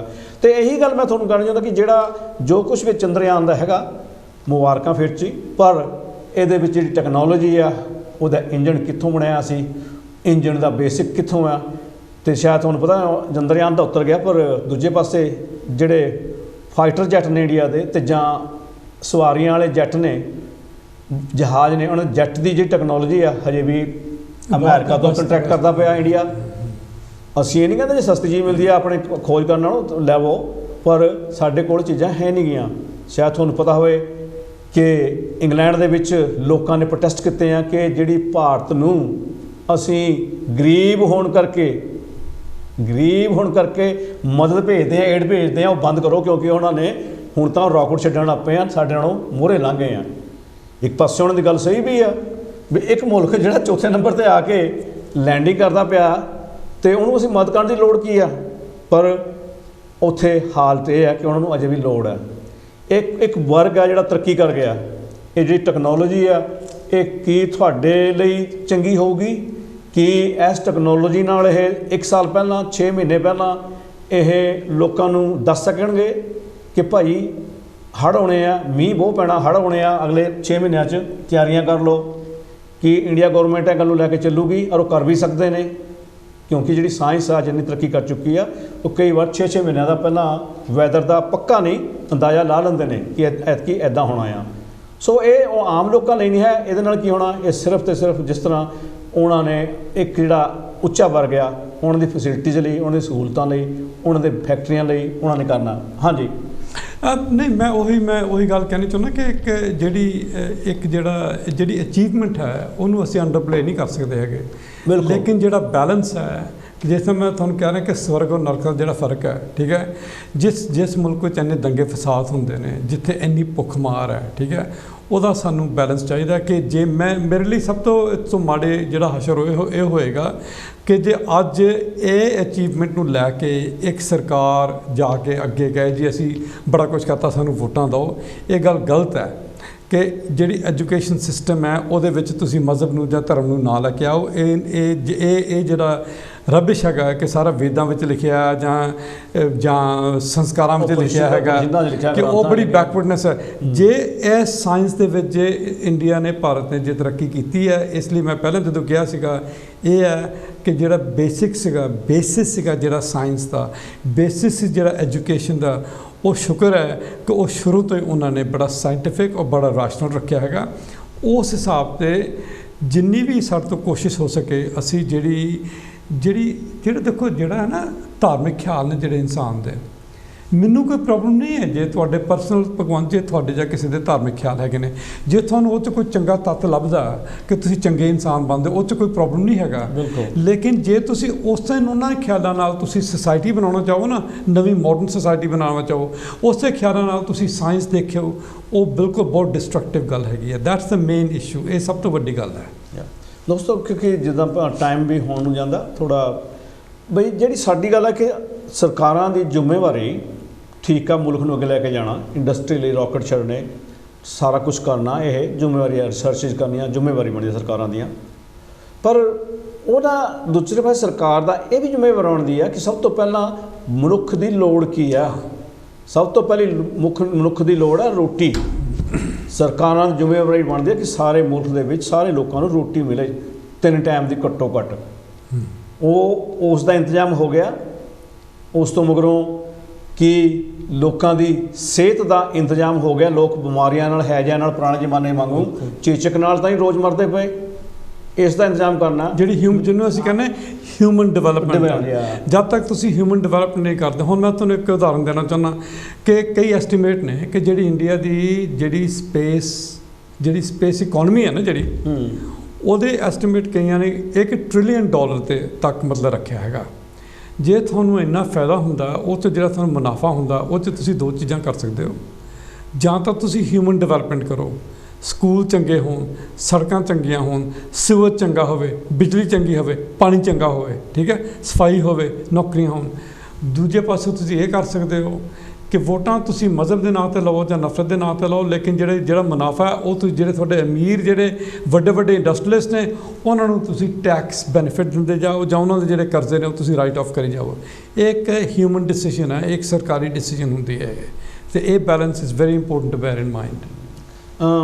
ਜਿਸ ਤਰ੍ਹਾਂ ਮੈਂ ਗੱਲ ਕਰਦਾ ਵੀ ਸੀਗੇ, ਅਸਲ ਦੇ ਵਿੱਚ ਇਹ ਸਰਕਾਰਾਂ ਦੀ ਜ਼ਿੰਮੇਵਾਰੀਆਂ ਨੇ ਜਿਹੜੀਆਂ ਬੇਸਿਕ ਸਾਡੀਆਂ ਐਸੈਂਸ਼ੀਅਲ ਜ਼ਰੂਰੀ ਸਾਡੇ ਲਈ ਜ਼ਰੂਰਤਾਂ ਨੇ ਉਹ ਮਨੁੱਖੀ ਲਈ ਉਹ ਪਹਿਲਾਂ ਪੂਰੀਆਂ ਕੀਤੀਆਂ ਜਾਣ। ਉਸ ਤੋਂ ਮਗਰੋਂ ਇਸ ਤਰ੍ਹਾਂ ਦੇ ਵੱਡੇ ਪ੍ਰੋਜੈਕਟ ਕੀਤੇ ਜਾਣ, ਨਾ ਕਿ ਇਸ ਤਰ੍ਹਾਂ ਕਿ ਲੋਕ ਭੁੱਖੇ ਮਰਦੇ ਹੋਣ, ਲੋਕਾਂ ਨੂੰ ਪਾਣੀ ਪੀਣ ਨੂੰ ਨਾ ਮਿਲਦਾ ਅਤੇ ਸਾਡੇ ਸਾਇੰਟਿਸਟ ਰੋਕਟ ਭੇਜ ਕੇ ਚੰਦ ਦੇ ਉੱਤੇ ਪਾਣੀ ਹੈ ਕਿ ਨਹੀਂ ਹੈ ਇਸ ਦੀ ਰਿਸਰਚ ਕਰਨੀ ਕੋਈ ਬਾਹਲੀ ਵਧੀਆ ਗੱਲ ਲੱਗਦੀ। ਜਿਹੜੀ ਜੇ ਸਾਡੇ ਧਰਤੀ ਦੇ ਉੱਤੇ ਹੀ ਲੋਕ ਪਾਣੀ ਦੇ ਭੁੱਖੋਂ, ਪਾਣੀ ਦੇ ਥਿਆਹ ਤੋਂ ਭੁੱਖੇ ਮਰ ਗਏ ਅਤੇ ਜਾਂ ਪਾਣੀ ਦੇ ਹੜ੍ਹਾਂ ਨਾਲ ਪਾਣੀ ਦੇ ਵਿੱਚ ਡੁੱਬ ਕੇ ਮਰ ਗਏ, ਉਸ ਤਰੱਕੀ ਨੂੰ ਤਰੱਕੀ ਨਹੀਂ ਕਿਹਾ ਜਾਂਦਾ। ਇਸ ਲਈ ਅਸੀਂ ਕਹਿ ਰਹੇ ਸੀ ਨਾ ਜਿਹੜਾ ਬੈਲੈਂਸ ਹੈਗਾ ਨਾ, ਸਭ ਤੋਂ ਜਿਹੜੀ ਜ਼ਰੂਰੀ ਗੱਲ ਹੈ ਉਹ ਹੋਣੀ ਚਾਹੀਦੀ, ਬੈਲੈਂਸ ਹੋਣੀ ਚਾਹੀਦੀ ਹੈ ਕਿ ਤੁਸੀਂ ਬੈਲੈਂਸ ਰੱਖੋ। ਜੇ ਬੈਲੈਂਸ ਨਹੀਂ ਹੈ, ਮੈਂ ਤੁਹਾਡੇ ਨਾਲ ਸਹਿਮਤ ਇਸ ਗੱਲ ਤੋਂ ਕਿ ਜੇ ਤੁਸੀਂ ਹਿਊਮਨ ਡਿਵੈਲਪਮੈਂਟ ਵਿੱਚ ਤੁਸੀਂ ਤਰੱਕੀ ਨਹੀਂ ਕਰ ਰਹੇ ਤੇ ਸਿਰਫ ਸਾਇੰਸ ਦੇ ਵਿੱਚ ਤੁਸੀਂ ਸਾਰੇ ਉਹ ਸਾਇੰਸ ਇੱਕ ਟੋਕਰੇ 'ਚ ਤੁਸੀਂ ਸਾਰੇ ਆਪਣੇ ਆਂਡੇ ਪਾ ਰਹੇ ਹੋ ਸਪੇਸ ਡਿਵੈਲਪਮੈਂਟ ਦੇ ਵਿੱਚ, ਉਹ ਵੀ ਗੱਲ ਗਲਤ ਹੈਗੀ ਹੈ। ਲੇਕਿਨ ਮੈਂ ਇਸ ਗੱਲ ਦੇ ਹਿੱਤ ਦੇ ਵਿੱਚ ਵੀ ਨਹੀਂ ਹੈਗਾ ਕਿ ਤੁਸੀਂ ਸਿਰਫ ਇੱਕ ਕਰੋ ਜਾਂ ਦੂਜੀ ਕਰੋ। ਇਹ ਇੱਕ ਬਹੁਤ ਬੜੀ ਡਿਫਿਕਲਟ ਹਿਸਾਬ ਨਾਲ ਔਰ ਬੈਲੈਂਸ ਸਾਨੂੰ ਚਾਹੀਦਾ ਹੈਗਾ। ਤਾਂ ਕਿ ਦੇਖੋ ਸਿੱਧੀ ਗੱਲ ਇਹ ਹੈ ਕਿ ਆਮ ਇਨਸਾਨ ਜਿਹੜਾ ਹੈਗਾ, ਆਮ ਬੰਦਾ ਸੋਚ ਸਕਦਾ, ਸਾਨੂੰ ਸਵਾਲ ਕਰ ਸਕਦਾ ਕਿ ਯਾਰ ਮੈਨੂੰ ਕਿਹਦੇ ਨਾਲ ਫਰਕ ਹੋਇਆ, ਤੁਸੀਂ ਚੰਦਰਮਾ 'ਤੇ ਜਾਓ, ਤੁਸੀਂ ਮੂਨ 'ਤੇ ਜਾਓ, ਤੁਸੀਂ ਮਾਰਸ 'ਤੇ ਜਾਓ, ਉਹ ਮੈਨੂੰ ਕੀ ਹੈ, ਮੈਨੂੰ ਫਰਕ ਪੈਂਦਾ ਕੋਈ? ਠੀਕ ਹੈ, ਔਰ ਮੈਨੂੰ ਤਾਂ ਜਿਹੜੀ ਗੈਸ ਦੀ ਬੋਤਲ ਆ ਉਹ 300 ਰੁਪਏ ਦੀ ਚਾਹੀਦੀ ਹੈ, ਨਾ ਕਿ 1400 ਦੀ। ਉਹ ਸਰਕਾਰ ਨੂੰ ਹਰ ਇੱਕ ਜਿਹੜੀ ਰਿਸਪੌਂਸਿਬਲ ਸਰਕਾਰ ਹੈ ਉਹਨੂੰ ਇਹ ਕਹਿਣਾ ਚਾਹੀਦਾ, ਉਹਨੂੰ ਇਹ ਕਰਨਾ ਚਾਹੀਦਾ ਕਿ ਜਿਹੜਾ ਆਮ ਇਨਸਾਨ ਹੈ ਉਹ ਦੇਖੇ ਕਿ ਇਹਦੇ 'ਚੋਂ ਮੈਨੂੰ ਵੀ ਮੁਨਾਫਾ ਹੁੰਦਾ, ਇਹਦੇ ਵਿੱਚੋਂ ਮੈਨੂੰ ਵੀ ਫਾਇਦਾ ਹੁੰਦਾ। ਜੇ ਦਵਾਈਆਂ ਚੰਗੀਆਂ ਹੁੰਦੀਆਂ, ਜਾਂ ਜੇ ਪਾਣੀ ਸਾਫ਼ ਹੁੰਦਾ, ਜਾਂ ਜੇ ਸੂਏਜ ਸਿਸਟਮ ਚੰਗਾ ਹੁੰਦਾ, ਇਹ ਜਿਹੜੀ ਨਾ ਇਹ ਮੁਨਾਫੇ ਦੀ ਗੱਲ ਹੈ। ਇਹ ਲੋਕਾਂ ਨੂੰ ਫਾਇਦਾ ਹੋਣਾ ਚਾਹੀਦਾ ਇਹਦੇ 'ਚੋਂ। ਮੈਂ ਦੋਸਤੋ ਫਿਰ ਚੀਜ਼ ਤੁਹਾਨੂੰ ਵਧਾਈਆਂ ਦਿੰਦਾ ਅਤੇ ਮੈਂ ਇਹ ਵੀ ਸੋਚਦਾ ਕਿ ਮੇਰੇ ਵੀਰ ਜਿਨ੍ਹਾਂ ਨੇ 23 ਤਰੀਕ ਨੂੰ ਬਹੁਤ ਪਟਾਕੇ ਚਲਾਏ ਹੋਣੇ ਆ, ਲੱਡੂ ਵੰਡੇ ਹੋਣੇ ਆ, ਕਾਫੀ ਕੁਛ ਖਾਧਾ ਪੀਤਾ ਹੋਣਾ, ਅਤੇ ਉਹ ਮੇਰੇ ਵਰਗੇ ਕਈ ਵਿਚਾਰੇ ਫਿਰ ਜਾ ਕੇ ਆਪਣੇ ਰਿਕਸ਼ਿਆਂ ਦੇ ਉੱਤੇ, ਆਟੋ ਰਿਕਸ਼ਿਆਂ ਦੇ ਉੱਤੇ ਜਾ ਕੇ ਬਹਿ ਗਏ ਹੋਣੇ ਆ, ਜਾਂ ਰੋਟੀ ਝੋਲੇ 'ਚ ਪਾ ਕੇ ਫਿਰ ਨਿਕਲ ਗਏ ਹੋਣੇ ਆ ਕਿ ਕੱਲ੍ਹ ਨੂੰ ਦਿਹਾੜੀ ਲਾਉਣੀ ਆ, ਅੱਜ ਦਿਹਾੜੀ ਲਾਉਣੀ ਆ, ਸ਼ਾਮ ਨੂੰ ਘਰ ਨੂੰ ਆਉਣਾ। ਉਹ ਫਿਰ ਮੁੜ ਕੇ ਉਹਨਾਂ ਦੀ ਜ਼ਿੰਦਗੀ ਦੇ ਉੱਤੇ ਰੋਕਟ ਛੱਡਣ ਨਾਲ ਕੀ ਫਰਕ ਪਿਆ ਹੋਊਗਾ? ਇੱਕ ਕਿਤੇ ਮੌਕਾ ਲੱਗਿਆ, ਕਿਤੇ ਫੋਨ ਕਰਕੇ ਸਾਨੂੰ ਵੀ ਦੱਸਿਓ ਇੰਡੀਆ ਤੋਂ, ਅਤੇ ਜਾਂ ਜਿਹੜੇ ਸਾਡੇ ਵੀਰ ਉੱਥੇ ਦੱਸਦੇ ਨੇ ਕਿ ਇਹਦਾ ਉਹਨਾਂ ਦੀ ਜ਼ਿੰਦਗੀ 'ਤੇ ਕੀ ਅਸਰ ਪਿਆ, ਜਿਹੜੀ ਐਡੀ ਸਾਇੰਸ ਦੀ ਜਿਹੜੀ ਤਰੱਕੀ ਕੀਤੀ ਆ ਉਸ ਨਾਲ ਆਮ ਆਦਮੀ ਨੂੰ ਕੀ ਫਰਕ ਪਿਆ ਆ। ਵੈਸੇ ਮੈਂ ਉਸ ਮਠਿਆਈ ਦੇ ਡੱਬੇ ਦਾ ਇੰਤਜ਼ਾਰ ਕਰ ਰਿਹਾ ਜਿਹੜਾ ਤੁਸੀਂ ਮੈਨੂੰ ਪ੍ਰੋਮਿਸ ਕੀਤਾ ਸੀਗਾ ਜਦੋਂ ਲੈਂਡ ਹੋਇਆ ਕਿ ਰਾਜ ਮੈਂ ਤੈਨੂੰ ਭੇਜ ਰਿਹਾ, ਅਜੇ ਤੱਕ ਨਹੀਂ ਆਇਆ। ਉਹ ਆਊਗਾ ਤੁਹਾਨੂੰ WhatsApp 'ਤੇ ਮੈਂ ਭੇਜੂਗਾ, ਉਹ ਫਿਰ ਤੁਹਾਨੂੰ ਛੇਤੀ ਮਿਲ ਜੂਗਾ। ਹਾਂ, ਇਹ ਵੀ ਗੱਲ ਹੈ ਕਿ ਜਿਵੇਂ ਰੋਕਟ ਆਪਾਂ ਜਦੋਂ ਵੀ ਛੱਡਦੇ ਨੇ, ਕੋਈ ਸੈਟੇਲਾਈਟ ਛੱਡਦੇ ਨੇ, ਉਹਦੇ ਨਾਲ ਹੋ ਸਕਦਾ ਤੁਹਾਨੂੰ ਥੋੜ੍ਹਾ ਬਹੁਤਾ ਹਰੇਕ ਨੂੰ ਫਾਇਦਾ ਹੋ ਗਿਆ ਵੀ ਜਿਹੜੀ ਤੁਹਾਡੀ ਟੈਲੀਫੋਨਾਂ ਦੀ ਰਿਸੈਪਸ਼ਨ ਹੈ ਅੱਗੇ ਨਾਲੋਂ ਸ਼ਾਇਦ ਥੋੜ੍ਹੀ ਜਿਹੀ ਚੰਗੀ ਹੋਵੇ, ਵਧੀਆ ਹੋ ਜਾਵੇ, ਇਹ ਤੁਹਾਨੂੰ ਫਾਇਦਾ ਹੋ ਸਕਦਾ ਆ। ਅਤੇ ਉਸ ਦੇ ਉੱਤੇ ਜਿਹੜੀ ਰਿਸੈਪਸ਼ਨ ਦੇ ਵਿੱਚ ਤੁਹਾਨੂੰ ਕਿਸ ਤਰ੍ਹਾਂ ਦੇ ਖਬਰ ਮਿਲਦੀ ਆ, ਇਹ ਤੁਹਾਡੇ ਹਾਲਾਤਾਂ 'ਤੇ ਮਿਲਦਾ। ਤੁਹਾਨੂੰ ਉਹ ਖੁਸ਼ੀ ਦੀ ਖਬਰ ਮਿਲਦੀ ਆ ਜਾਂ ਦੁੱਖ ਦੀ ਖਬਰ ਮਿਲਦੀ ਆ, ਇਹ ਅਲੱਗ ਹੈ। ਅਤੇ ਅਸੀਂ ਗੱਲਾਂ ਕਰਦੇ ਬਹੁਤ ਸਾਰੀਆਂ ਗਲਤੀਆਂ ਕਰ ਜਾਂਦੇ ਹਾਂ, ਵੱਧ ਘੱਟ ਬੋਲ ਹੋ ਜਾਂਦਾ, ਅਤੇ ਅਸੀਂ ਉਸ ਦੇ ਲਈ ਜੇ ਕਿਸੇ ਨੂੰ ਅਸੀਂ ਦੁੱਖ ਚਾਹੇ ਹੋਏ ਮਾਫੀ ਮੰਗਦੇ ਹਾਂ। ਅਤੇ ਇਸ ਟੈਲੀਵਿਜ਼ਨ ਦੇ ਕਾਲ ਕਰਨ ਵਾਲਿਆਂ ਦਾ, ਕਾਲਰਸ ਦਾ, ਟੀਵੀ ਪ੍ਰੈਜ਼ੈਂਟਰਾਂ ਦਾ ਜ਼ਰੂਰੀ ਨਹੀਂ ਕਿ ਕਾਂਸੀ ਟੀਵੀ ਉਹਨਾਂ ਨਾਲ ਸਹਿਮਤ ਹੋਵੇ, ਤੇ ਅਸੀਂ ਇਹ ਗੱਲ ਦੀ ਮਾਫੀ ਮੰਗਦੇ ਹਾਂ ਫਿਰ ਚੀ ਕਿ ਕੋਈ ਕਿਸੇ ਨੂੰ ਕਿਸੇ ਕਿਸਮ ਦੀ ਗੱਲ ਹੋ, ਕਿਉਂਕਿ ਵਿਸ਼ੇ ਮੋਸਟਲੀ ਸਾਡੇ ਜਿਹੜੇ ਹੁੰਦੇ ਆ ਉਹ ਕੰਟਰੋਵਰਸੀ ਵਾਲੇ ਹੁੰਦੇ ਆ, ਆਮ ਲੋਕਾਂ ਦੇ ਵਿਚਾਰਾਂ ਹਟ ਕੇ ਹੁੰਦੇ ਆ। ਅਖੀਰ ਤੁਸੀਂ ਕਹਿਣਾ ਚਾਹੋਗੇ? ਲੇਕਿਨ ਦੇਖੋ, ਮੈਂ ਤੁਹਾਡੀ ਗੱਲ ਪੂਰੀ ਕਰਨੀ ਚਾਹੁੰਦਾ ਕਿ ਦੇਖੋ, ਜਦੋਂ ਅਸੀਂ ਡਿਸਕਸ਼ਨ ਕਰਦੇ ਹਾਂ, ਜਦੋਂ ਅਸੀਂ ਬਹਿਸ ਕਰਦੇ ਹਾਂ, ਬਹਿਸ ਦਾ ਇੱਕੋ ਮਕਸਦ ਹੁੰਦਾ। ਮਕਸਦ ਇਹ ਹੈ ਕਿ ਤੁਸੀਂ ਨਵੀਂ ਇਨਫੋਰਮੇਸ਼ਨ, ਨਵੀਂ ਨੌਲੇਜ, ਨਵੀਂ ਤੁਸੀਂ ਕ੍ਰੀਏਟ ਕਰੋ, ਠੀਕ ਹੈ ਨਾ। ਜਦ ਤੱਕ ਅਸੀਂ ਬਹਿਸ ਨਹੀਂ ਕਰ ਸਕਦੇ, ਜਦ ਤੱਕ ਅਸੀਂ ਚੈਲੰਜ ਨਹੀਂ ਕਰ ਸਕਦੇ, ਕੋਈ ਨਵਾਂ ਕਲਚਰ ਜਾਂ ਕੋਈ ਨਵਾਂ ਆਈਡੀਆ ਜਾਂ ਕੋਈ ਨਵਾਂ ਕੁਛ ਨਹੀਂ ਆਈਡੀਆ ਨਹੀਂ ਆਉਂਦਾ ਹੈਗਾ, ਠੀਕ ਹੈ। ਇਹ ਸਾਡੀ ਬਹਿਸ ਕਰਨ ਦਾ ਮਕਸਦ ਹੀ ਹੈ ਕਿ ਜੇ ਅਸੀਂ ਇੱਕ ਦੂਜੇ ਨਾਲ ਡਿਸਐਗਰੀ ਵੀ ਕਰੀਏ ਨਾ, ਇੱਕ ਦੂਜੇ ਨਾਲ ਸਹਿਮਤ ਨਾ ਵੀ ਹੋਈਏ, ਉਹ ਵੀ ਬੜੇ ਸਬੱਬ ਨਾਲ, ਬੜੇ ਚੰਗੇ, ਮਤਲਬ ਬੜੇ ਸਾਡੇ ਸਿਵਲਾਈਜ਼ ਤਰੀਕੇ ਨਾਲ, ਸਭ्य ਤਰੀਕੇ ਨਾਲ ਗੱਲ ਕਰਨੀ ਚਾਹੀਦੀ, ਉਹਦੇ ਨਾਲ ਕਰਨੀ ਚਾਹੀਦੀ। ਸੋ ਇਹ ਬਹਿਸ ਦਾ ਅਸੀਂ ਇਹ ਟੌਪਿਕ ਇਸ ਲਈ ਇੰਟਰੋਡਿਊਸ ਕਰਦੇ ਹਾਂ ਤਾਂ ਕਿ ਡਿਬੇਟ ਹੋਵੇ, ਡਿਸਕਸ਼ਨ ਹੋਵੇ, ਬਹਿਸ ਹੋਵੇ, ਤਾਂ ਕਿ ਸਾਨੂੰ ਵੀ ਪਤਾ ਲੱਗੇ ਔਰ ਸਾਰਿਆਂ ਦੀ ਅਸੀਂ ਨਵੀਂ ਨੌਲੇਜ ਕ੍ਰੀਏਟ ਕਰੀਏ, ਨਵਾਂ ਇਲਮ ਕ੍ਰੀਏਟ ਕਰੀਏ। ਅਤੇ ਮੈਂ ਅਖੀਰ ਦੇ ਵਿੱਚ ਆਪ ਸਭ ਦਾ ਧੰਨਵਾਦ ਕਰਦਾ ਜਿਨ੍ਹਾਂ ਮੇਰੇ ਵੀਰਾਂ ਨੇ ਫੋਨ ਕਰਕੇ ਆਪਣੇ ਵਿਚਾਰ ਦੱਸੇ ਨੇ, ਅਤੇ ਅਸੀਂ ਇਹੀ ਉਮੀਦ ਕਰਦੇ ਕਿ ਤੁਸੀਂ ਹਮੇਸ਼ਾ ਅੱਗੇ ਸਾਡੇ ਨਾਲ ਵਿਚਾਰ ਵਟਾਂਦਰਾ ਕਰਿਆ ਕਰੋ, ਸਾਂਝ ਪਾਇਆ ਕਰੋ ਖਿਆਲਾਂ ਦੀ, ਅਤੇ ਆਪਾਂ ਇਸ ਸਮਾਜ ਨੂੰ, ਇਸ ਦੁਨੀਆ ਨੂੰ, ਆਪਣੇ ਭਾਰਤ ਨੂੰ ਜਾਂ ਆ ਸਾਰੇ ਦੁਨੀਆ ਦੇ ਉੱਤੇ ਸਾਰਾ ਜਿਹੜਾ ਮਨੁੱਖੀ ਸਮਾਜ ਹੈ ਇਸ ਨੂੰ ਵਧੀਆ ਬਣਾ ਸਕੀਏ। ਮੇਰੇ ਵੱਲੋਂ ਆਪ ਸਭ ਨੂੰ ਜੈ ਗੁਰਦੇਵ, ਜੈ ਭੀਮ, ਜੈ ਇਨਸਾਨ, ਪਿਆਰ ਭਰੀ ਸਤਿ ਸ਼੍ਰੀ ਅਕਾਲ।